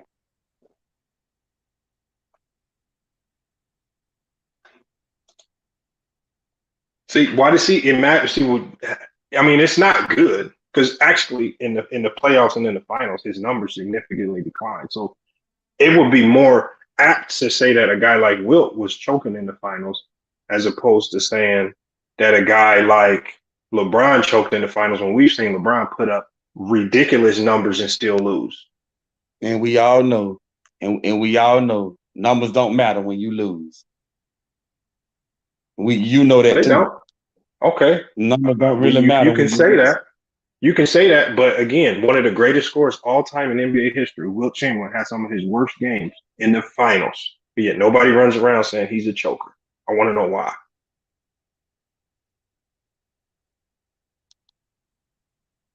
I mean, as great of a scorer as he was, can you imagine him having 10 points in the finals game multiple times? 4 points in an NBA finals game? 16 points in an NBA finals game? It's great. This is the man that averaged 50 points a game. But nobody says Wilt is a choker. Nah. Hey, the reason why I don't really talk about those guys way back then, because half of the people that's talking about basketball now didn't see those guys play, so they don't really bring them up unless you're talking to an old head like Chilltown or Elder or somebody like that actually seen some of those players play back then. You ain't gonna really get too much out of them because they don't. Yeah, really because know. People like Chilltown and Elder. See, because people like Chilltown and Elder have the common sense to know that sometimes you just get beat nigga, they actually because you lose to the better team. They actually saw it. And so what happens is when they talk about Wilt and they talk about these guys, even when you talk about Kareem, who won an MVP and his team didn't even make a playoff, which nobody likes to talk about that.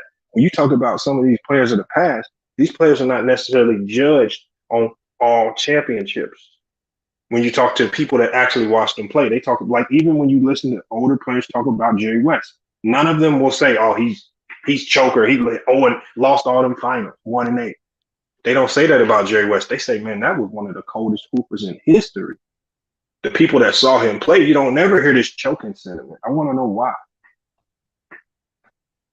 But when LeBron, I don't talk about Jerry West. I talk about the people I know about. I don't talk about them people way back then. I talked about the people I really know about, like the ones I actually had at least got a little chance to watch. Those are the people I refer to because I actually, saw a little bit of them play, So that's them the ones I keep it at. I don't go way back to Wilt and Bill Russell because I know that I didn't see them guys play. So I don't really talk about them too much.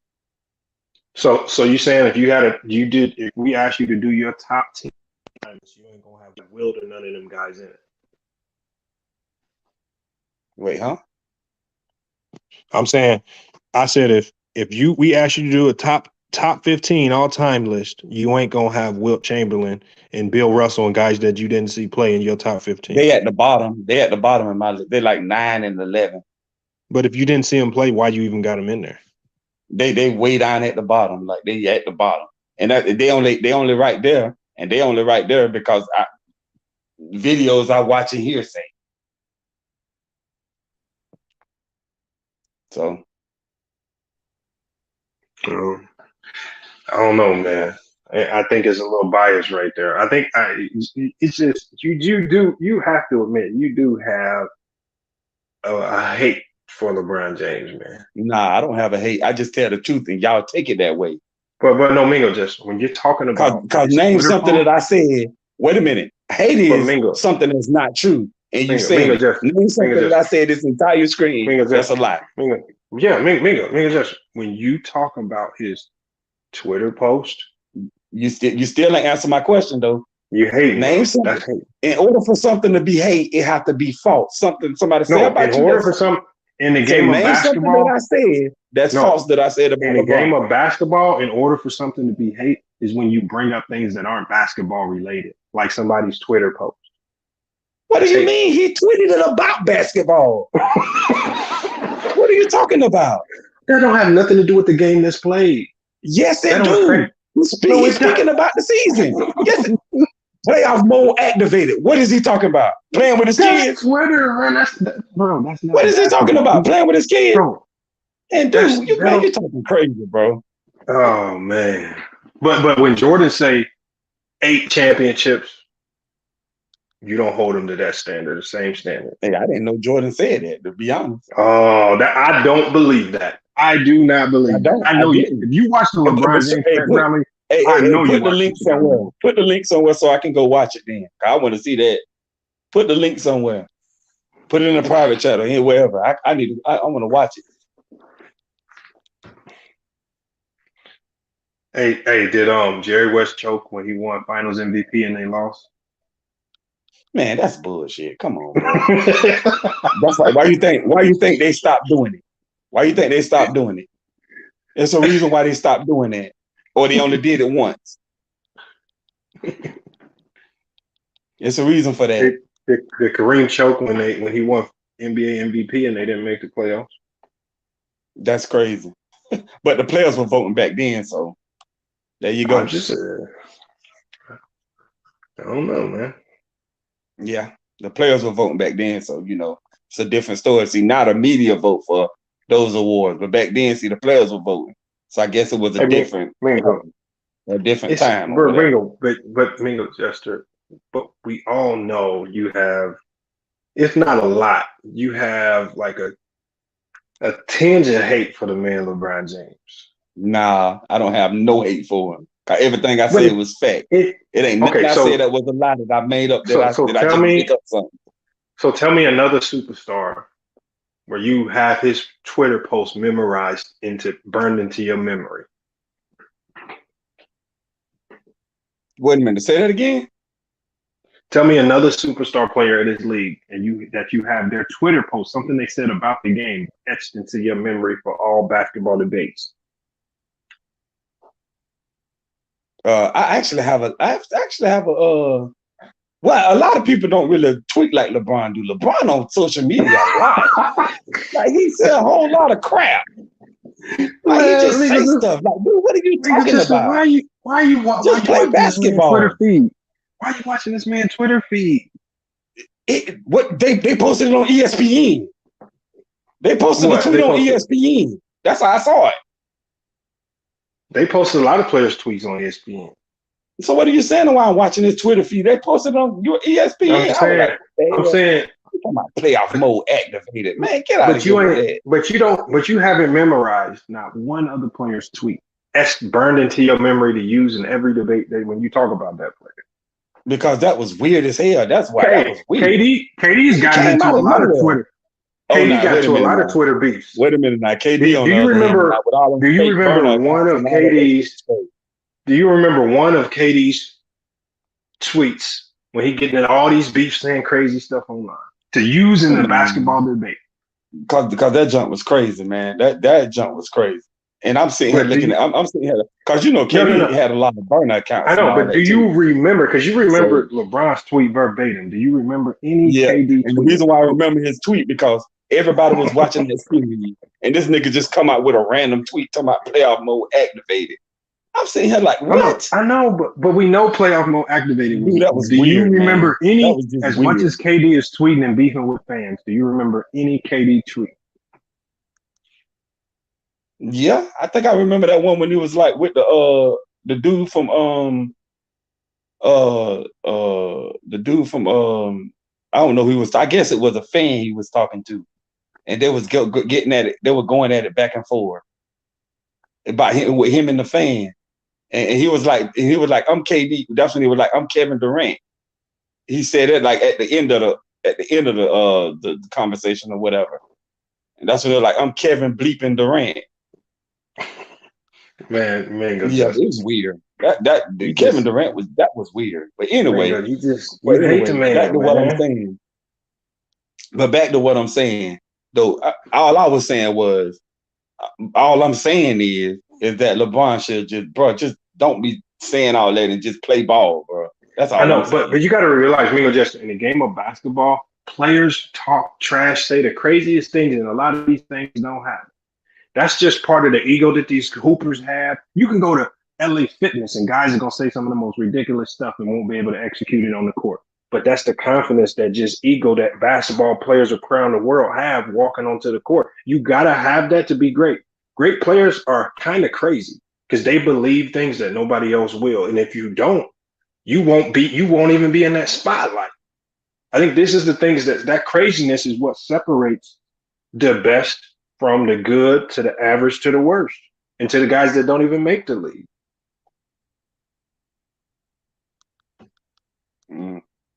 I mean, you got to be like that because you got to be crazy to put in the work to be an NBA player, especially coming out of high school.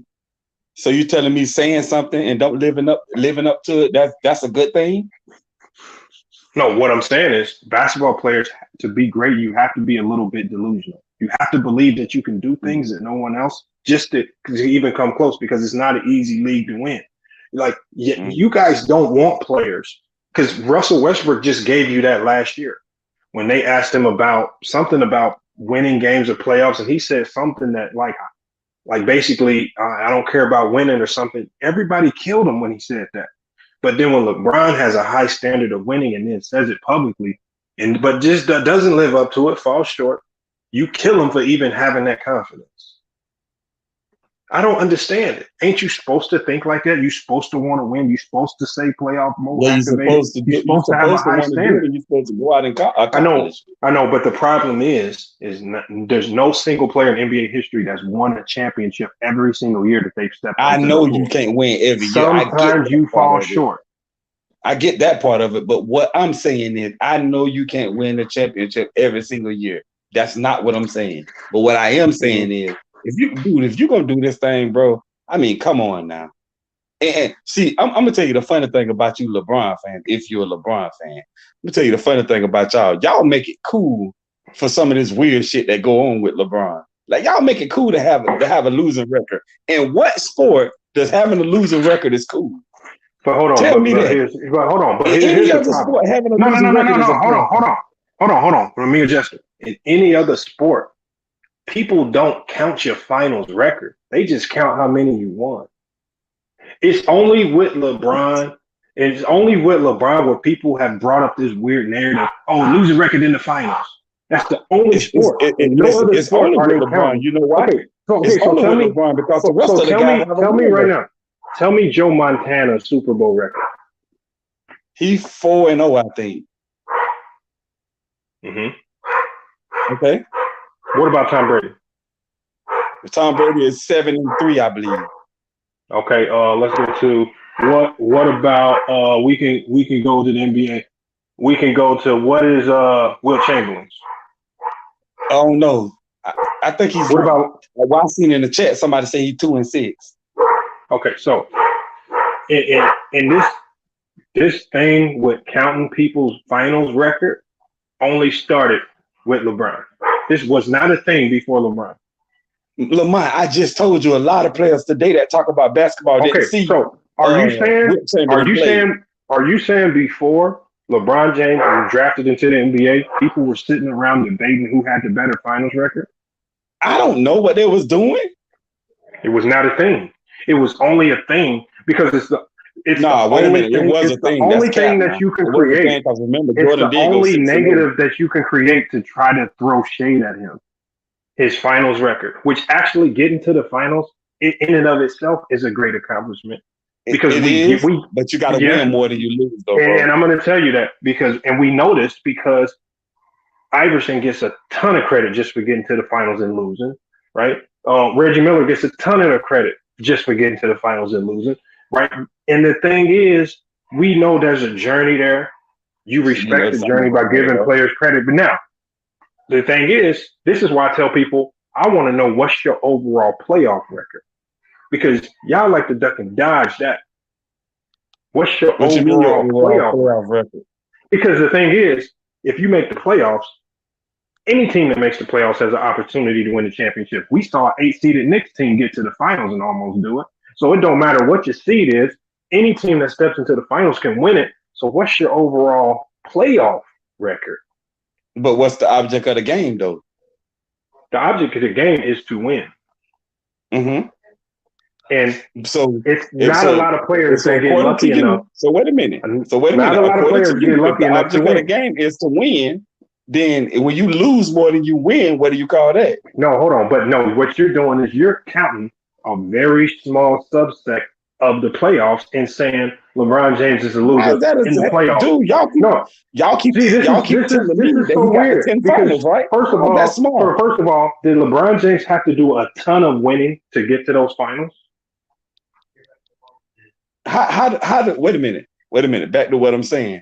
How did y'all, according to y'all keep telling me that LeBron got the 10 finals. How is that a small sample size? 10 finals? No, my question is this. To get to an NBA final, do you have to do a lot of winning just to get there? Yeah, you do. I said that.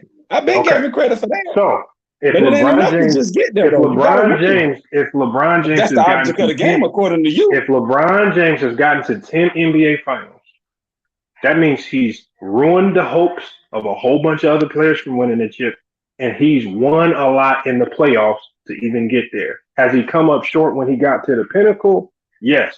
But only with LeBron James have people started counting finals record and using that against you. Only with LeBron, because this was not a thing before LeBron. People just said he has 2 chips. Like Wilt, he has 5 chips.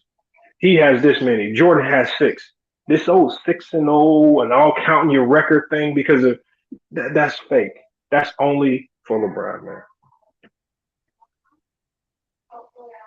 Well, all I know is, bro, I feel like if you get to the finals 10 times, you should have more wins than losses. That's all I'm saying. Okay, you can say that, but the thing is, now when you put context to that, he was the underdog when he got there more often than not. In a playoff system that's designed for the best team to always win. A 7-game series is literally designed for the best team to always come out on top.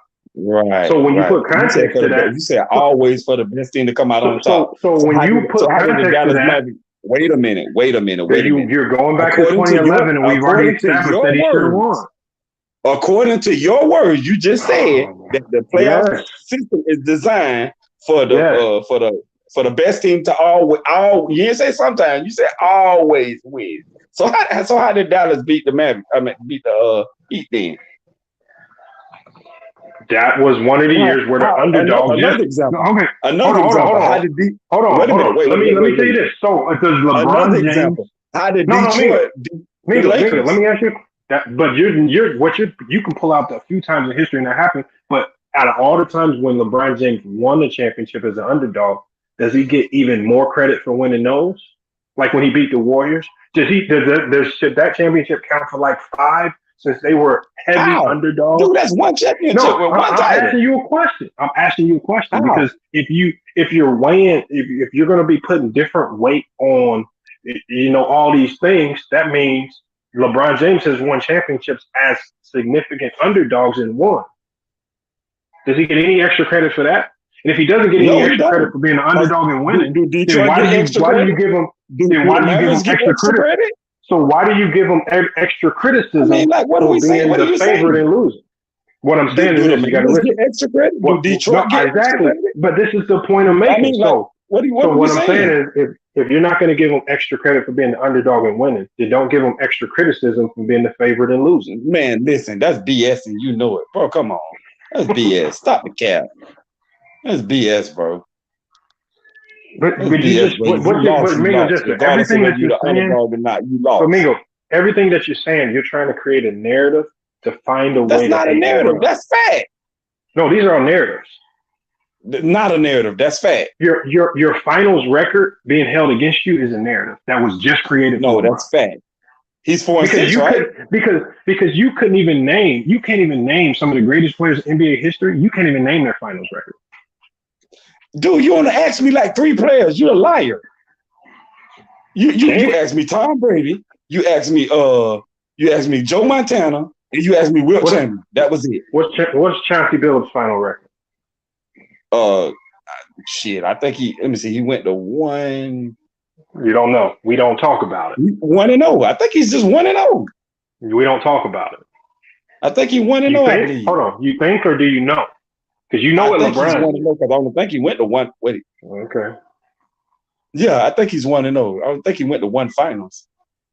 It's just ridiculous how we just but in Iverson's finals record, are you holding that against Iverson? Yeah, oh yeah, that wasn't. So Iverson having a losing finals record, you're holding that against him. That ain't too good. I can tell you that. That ain't too good. Oh, even though they lost to a Lakers team where they were completely outmatched. Hey, but look though. But according to you, it's always designed for the best team to win. According to you, that's what you said. It's designed for the best team to win. That's a fact. It's not the NCAA tournament. You said always win. And because it's designed that way, that's the main reason why you have to give credit to the 2 teams that actually even get there. Well, but in another segue to give people a chance to criticize LeBron is that y'all try to put him up there in the GOAT conversation. That's people gonna nitpick then. No. You put somebody on that high level. People gonna nitpick. But what you're doing is you're mad because you're mad that people are putting them in that conversation. You're trying to scrap out every negative thing you can find to try to tear it down. People gonna do. They do Jordan the same way. They do Jordan the same way. No, they don't, because Jordan is generally recognized. Jordan overwhelmingly. You can look at any poll. Jordan is overwhelmingly looked at as the GOAT. We're talking like 90, 89, 90%. That's true, but you got some people that think LeBron is the GOAT. It's a very small sector.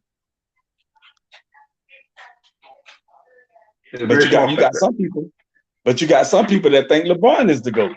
But a lot of people do think Jordan is the GOAT. But you got some people but you know what? But you know what though? When Jordan was actively playing in the 90s, there were a lot of people who watched basketball in the 60s, 70s, and 80s that had a whole bunch of pushback for people saying Jordan was the GOAT. They said, hell no, he ain't done nothing to pass up Bill, Kareem, Wilt. He ain't passed up none of these guys. He ain't the GOAT. They had a ton of pushback, and it wasn't until those 90 fans got older, and now they're the talking heads, where now they can prop up the player that they watch most, which was Jordan. And you know what's going to happen now? All the youngsters that are watching LeBron, when they become the talking heads in the media, they are going to then label LeBron as the GOAT because that's who they watch, and that's what they want to put it. I disagree with that.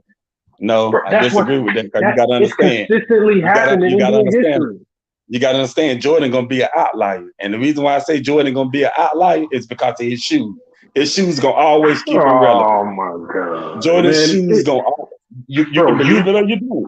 Jordan's shoes going to always keep him relevant. I can on my next stream, on my next live stream, I can bring my whole basketball team on. We're talking 18, 19, 20-year-olds, and they're all going to say LeBron, KD, Steph, or somebody like that is the GOAT. They're not going to say no goddamn Jordan.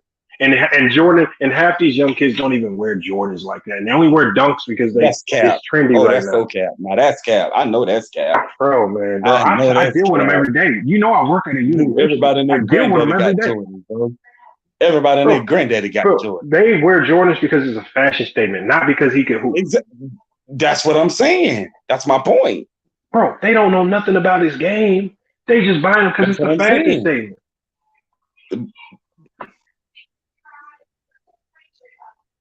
Bro, in 20, 30 years, it will be the general statement, the general consensus will be that LeBron is the GOAT. Not by choice, but just because that's what the general talking heads who watched him play they're gonna push. Just like they did for Jordan. I watched Jordan play some of his career. You should know that's what the media. Too. So you should know that's what the media did for Jordan. We're seeing him play. They thought it was impressive. They made him the GOAT, even though he wasn't deserving of the GOAT status while he was playing. I watched both though. I watched both. So are you saying Jordan was rightfully labeled the GOAT after his third championship? Because that's what y'all did. Say no. No, I would say no because I think that was too soon. And I've been saying that. I told a few people that. I know that's what happened, but see, my thing is, I still think they label him the GOAT too fast. I've been saying what I'm saying is, so the thing is, people are always going to label the players that they're watching as GOATs because it's impressive to them. That's why just like I think they put in the same thing with LeBron. I think they put LeBron up there too fast, prematurely. Yeah, but the thing is, that's not something you can control. And same thing. It's not something you can control. It's just gonna happen. It's just a natural. That's the natural way of sport. And they put Jordan there too fast for sure. I said that. Did I not just say that? Okay, so were you advocating at the time? Hell no, Jordan ain't the GOAT right now. He ain't played long enough yet. Hell no, he ain't showed me nothing. He ain't showed me. Yeah, I used to say that all the time, Lamont. If you was around me, you did not say that, bro. I did say that. I was like, bro, I don't think Jordan the GOAT right now. Right now, no. I don't think he's it right now. But once he got to like that, I'm gonna say like that 96, maybe 97, 98, 98, 96, 97. The season before his last season with the Bulls. That's when I started saying he was the GOAT to me. You've been saying he was the GOAT. You was right there in 1993 saying he was the GOAT. No, I didn't say it. I didn't say it then because I don't think he had done enough by then. I seen you. And then not to mention he retired around that time. I definitely didn't say it right then. All right, man. I didn't. But round about 96, 97, round about there, yeah. I started saying, yeah, this dude right here is the best I've ever seen. I gotta go. I think we did do a good job of establishing that you just have to come to some acceptance of the fact that you might be a LeBron hater, man. Nah, I'm not a LeBron hater. I just tell the truth and y'all can't accept it. That's it. No, we accept it. Bottom line. Because, like I said, I accept 2011. I have no problem with that. But I'm not gonna 2011 you to death every time we talk about LeBron. See, the people that 2011 you to death are the haters. The people that will remember and stalk your Twitter page, it might be a hater, man. Come on, Ming Adjuster, man. Stalking who page? I ain't stalking nobody page. That shit was on me. And I saw it up there. That's how I saw the tweet. I ain't stalking nobody's Twitter page. I just realized what you said. That's cap. That's cap. Oh, man. Ming Adjuster. What you said? No, bro, I ain't stopping nobody. They posted the junk on First Take when Stephen A was talking and they posted it up there. Oh, and that's how I saw it. That's okay, man. Just man. No, man. No, yeah. Don't do that, man. Don't do that, man. Oh, man. That's why I got to start going live again, man. You definitely do, because guess what? I think LeBron is a great player. Before it's being ranked up there with Jordan and them, I don't think he made it there.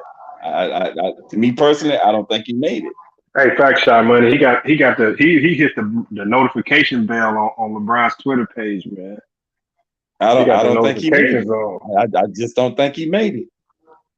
I don't think he Oh, made it to man. that level yet. I don't, because literally the only argument, if I was arguing with anybody about LeBron versus Jordan, the only argument they can only give me, literally, is longevity. They can just name a whole bunch of longevity stats. Hey, Total Mingo, if you look at Rich's message, he did exactly what I said a LeBron James hater would do.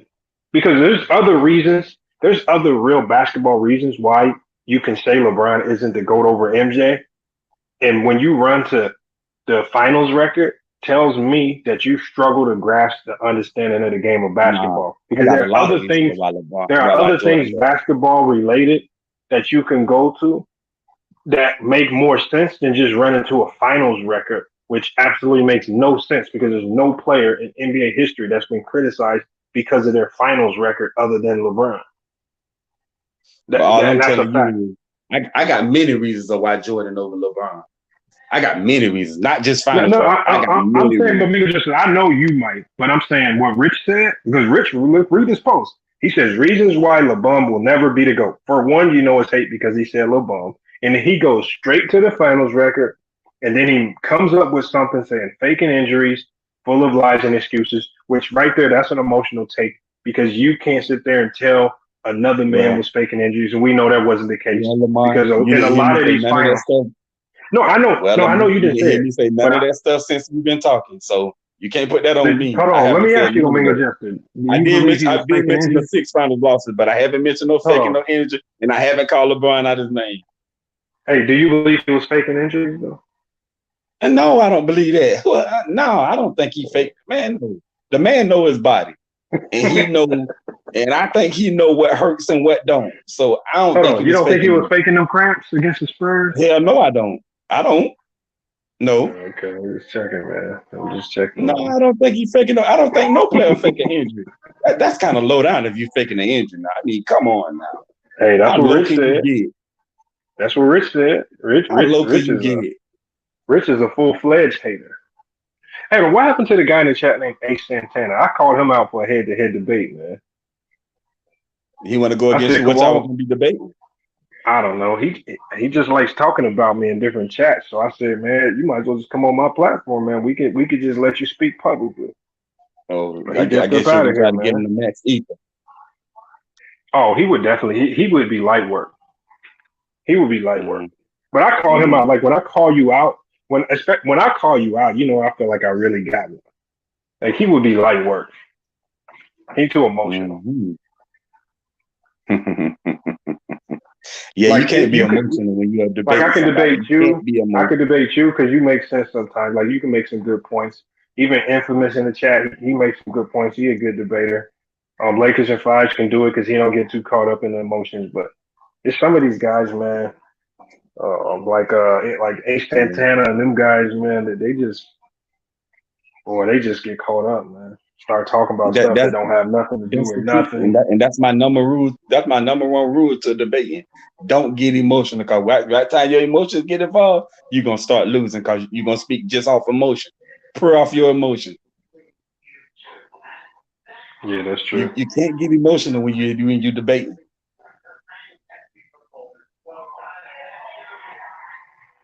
This is how many times LeBron got called lying. Man, I don't know, man. See, I can't mess around with Rich. Rich, you can mess around, went to the strip club or something. Rich ain't gonna call and tell on you and tell your girl and everything, man. You can't mess around with Rich. Somebody he gonna tell on your girl. Man, Rich will have her on DMing her on IG, man. You see how your man over here at the strip club, man? He's one of them weirdos, man. Talk about LeBron got called lying. Like, come on, man, Rich, man. What you mean he got called lying?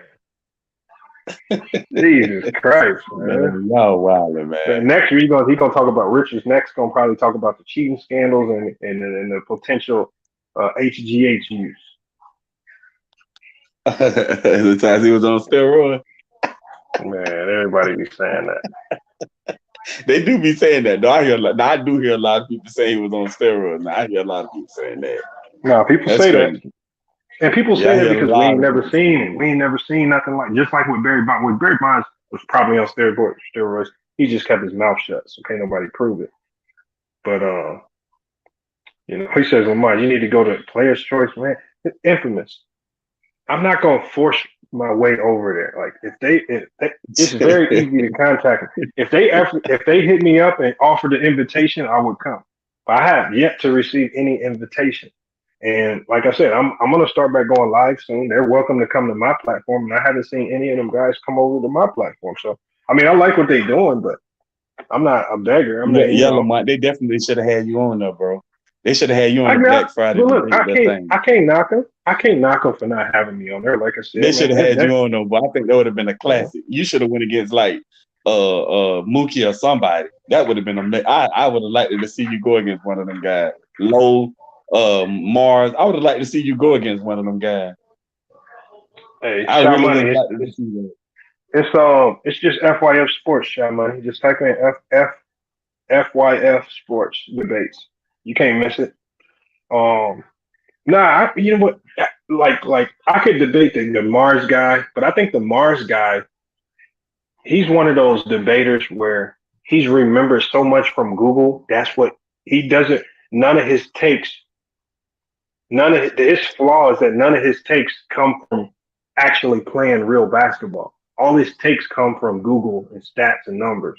And so he can't contextualize the stats that he says sometimes because he's just reading. He's like Mr. Mosh from Ticket TV. Mr. Mosh ain't never picked up a basketball and dribbled nothing in his life, played on nobody's team or court.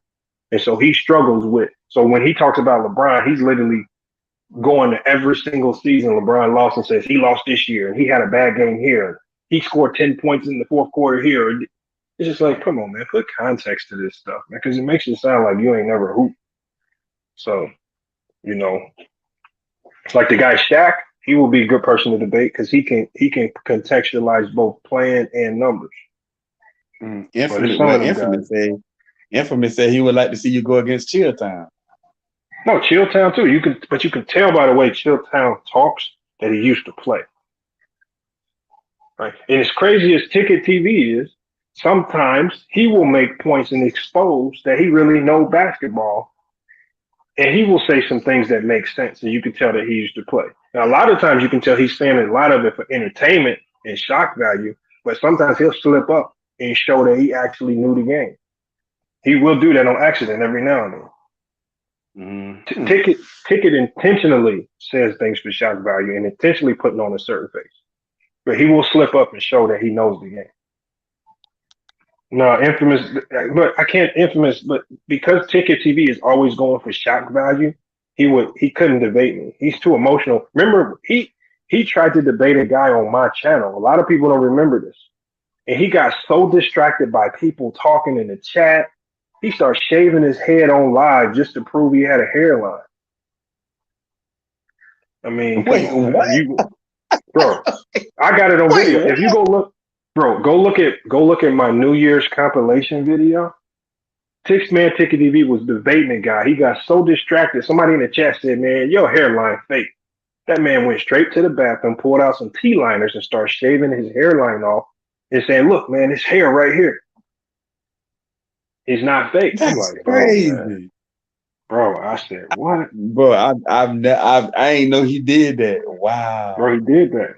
Like, Ray Durazo saw it. I know he did that.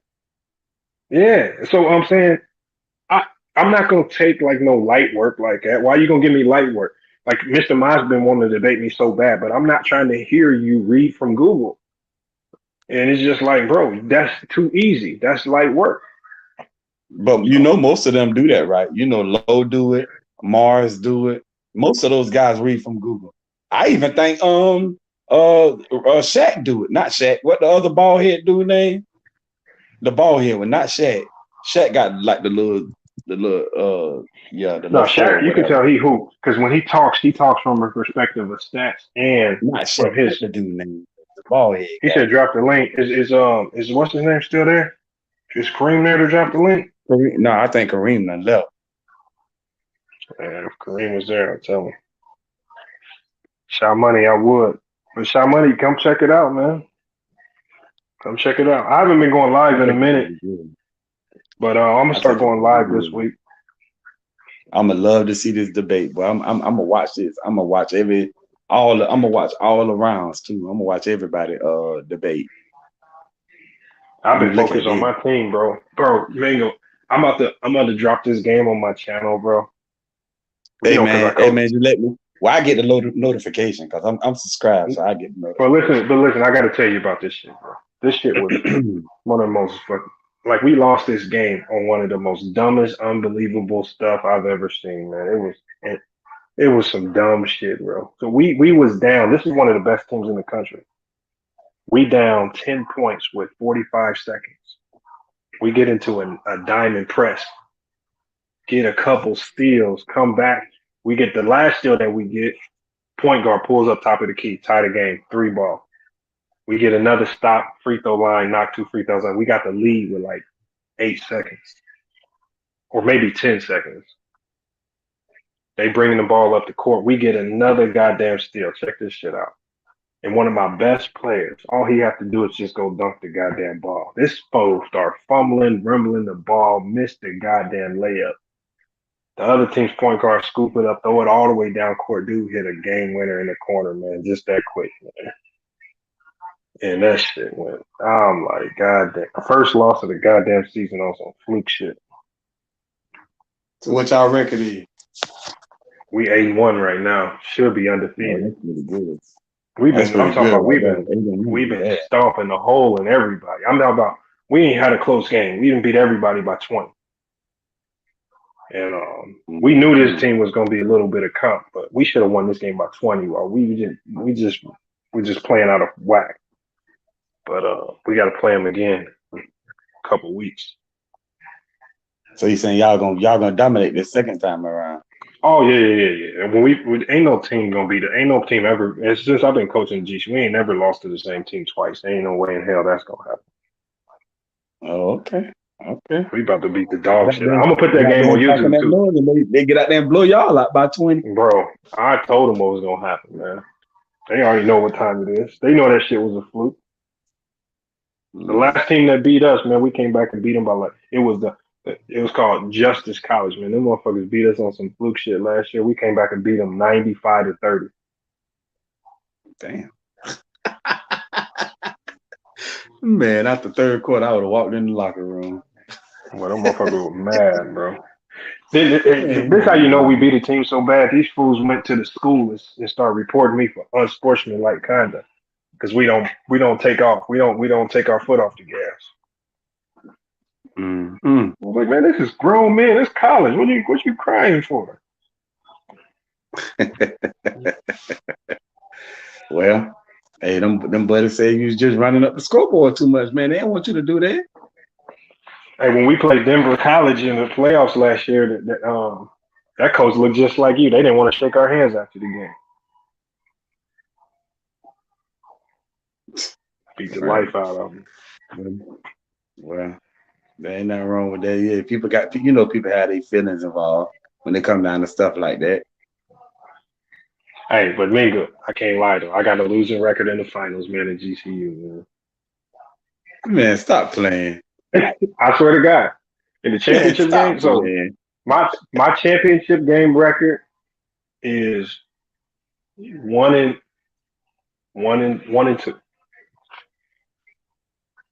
We got a losing record in the finals, man.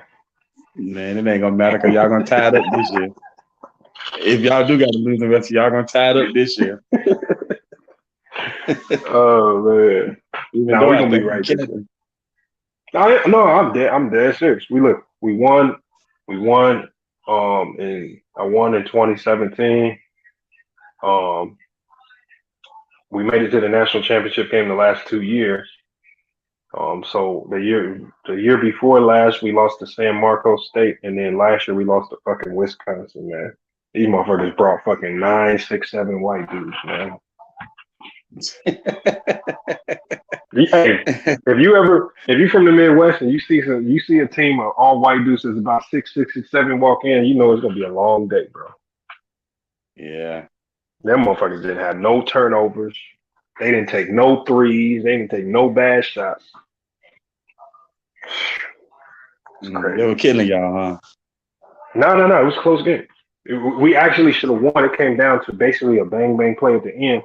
It's just the ref called a charge or if he called an and one. And it was I watched it 1,000 times over. I put that game on the channel too, but it was a charge for sure. We get that call, we win the game. But they gave him the and one.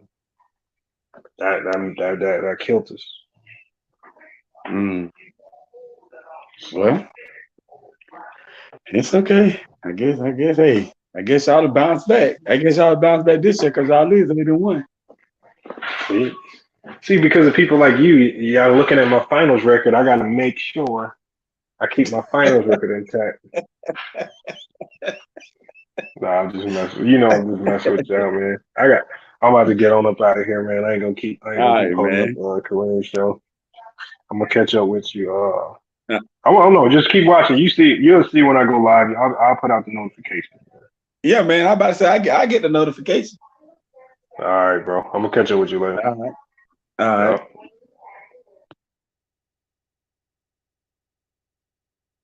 Is that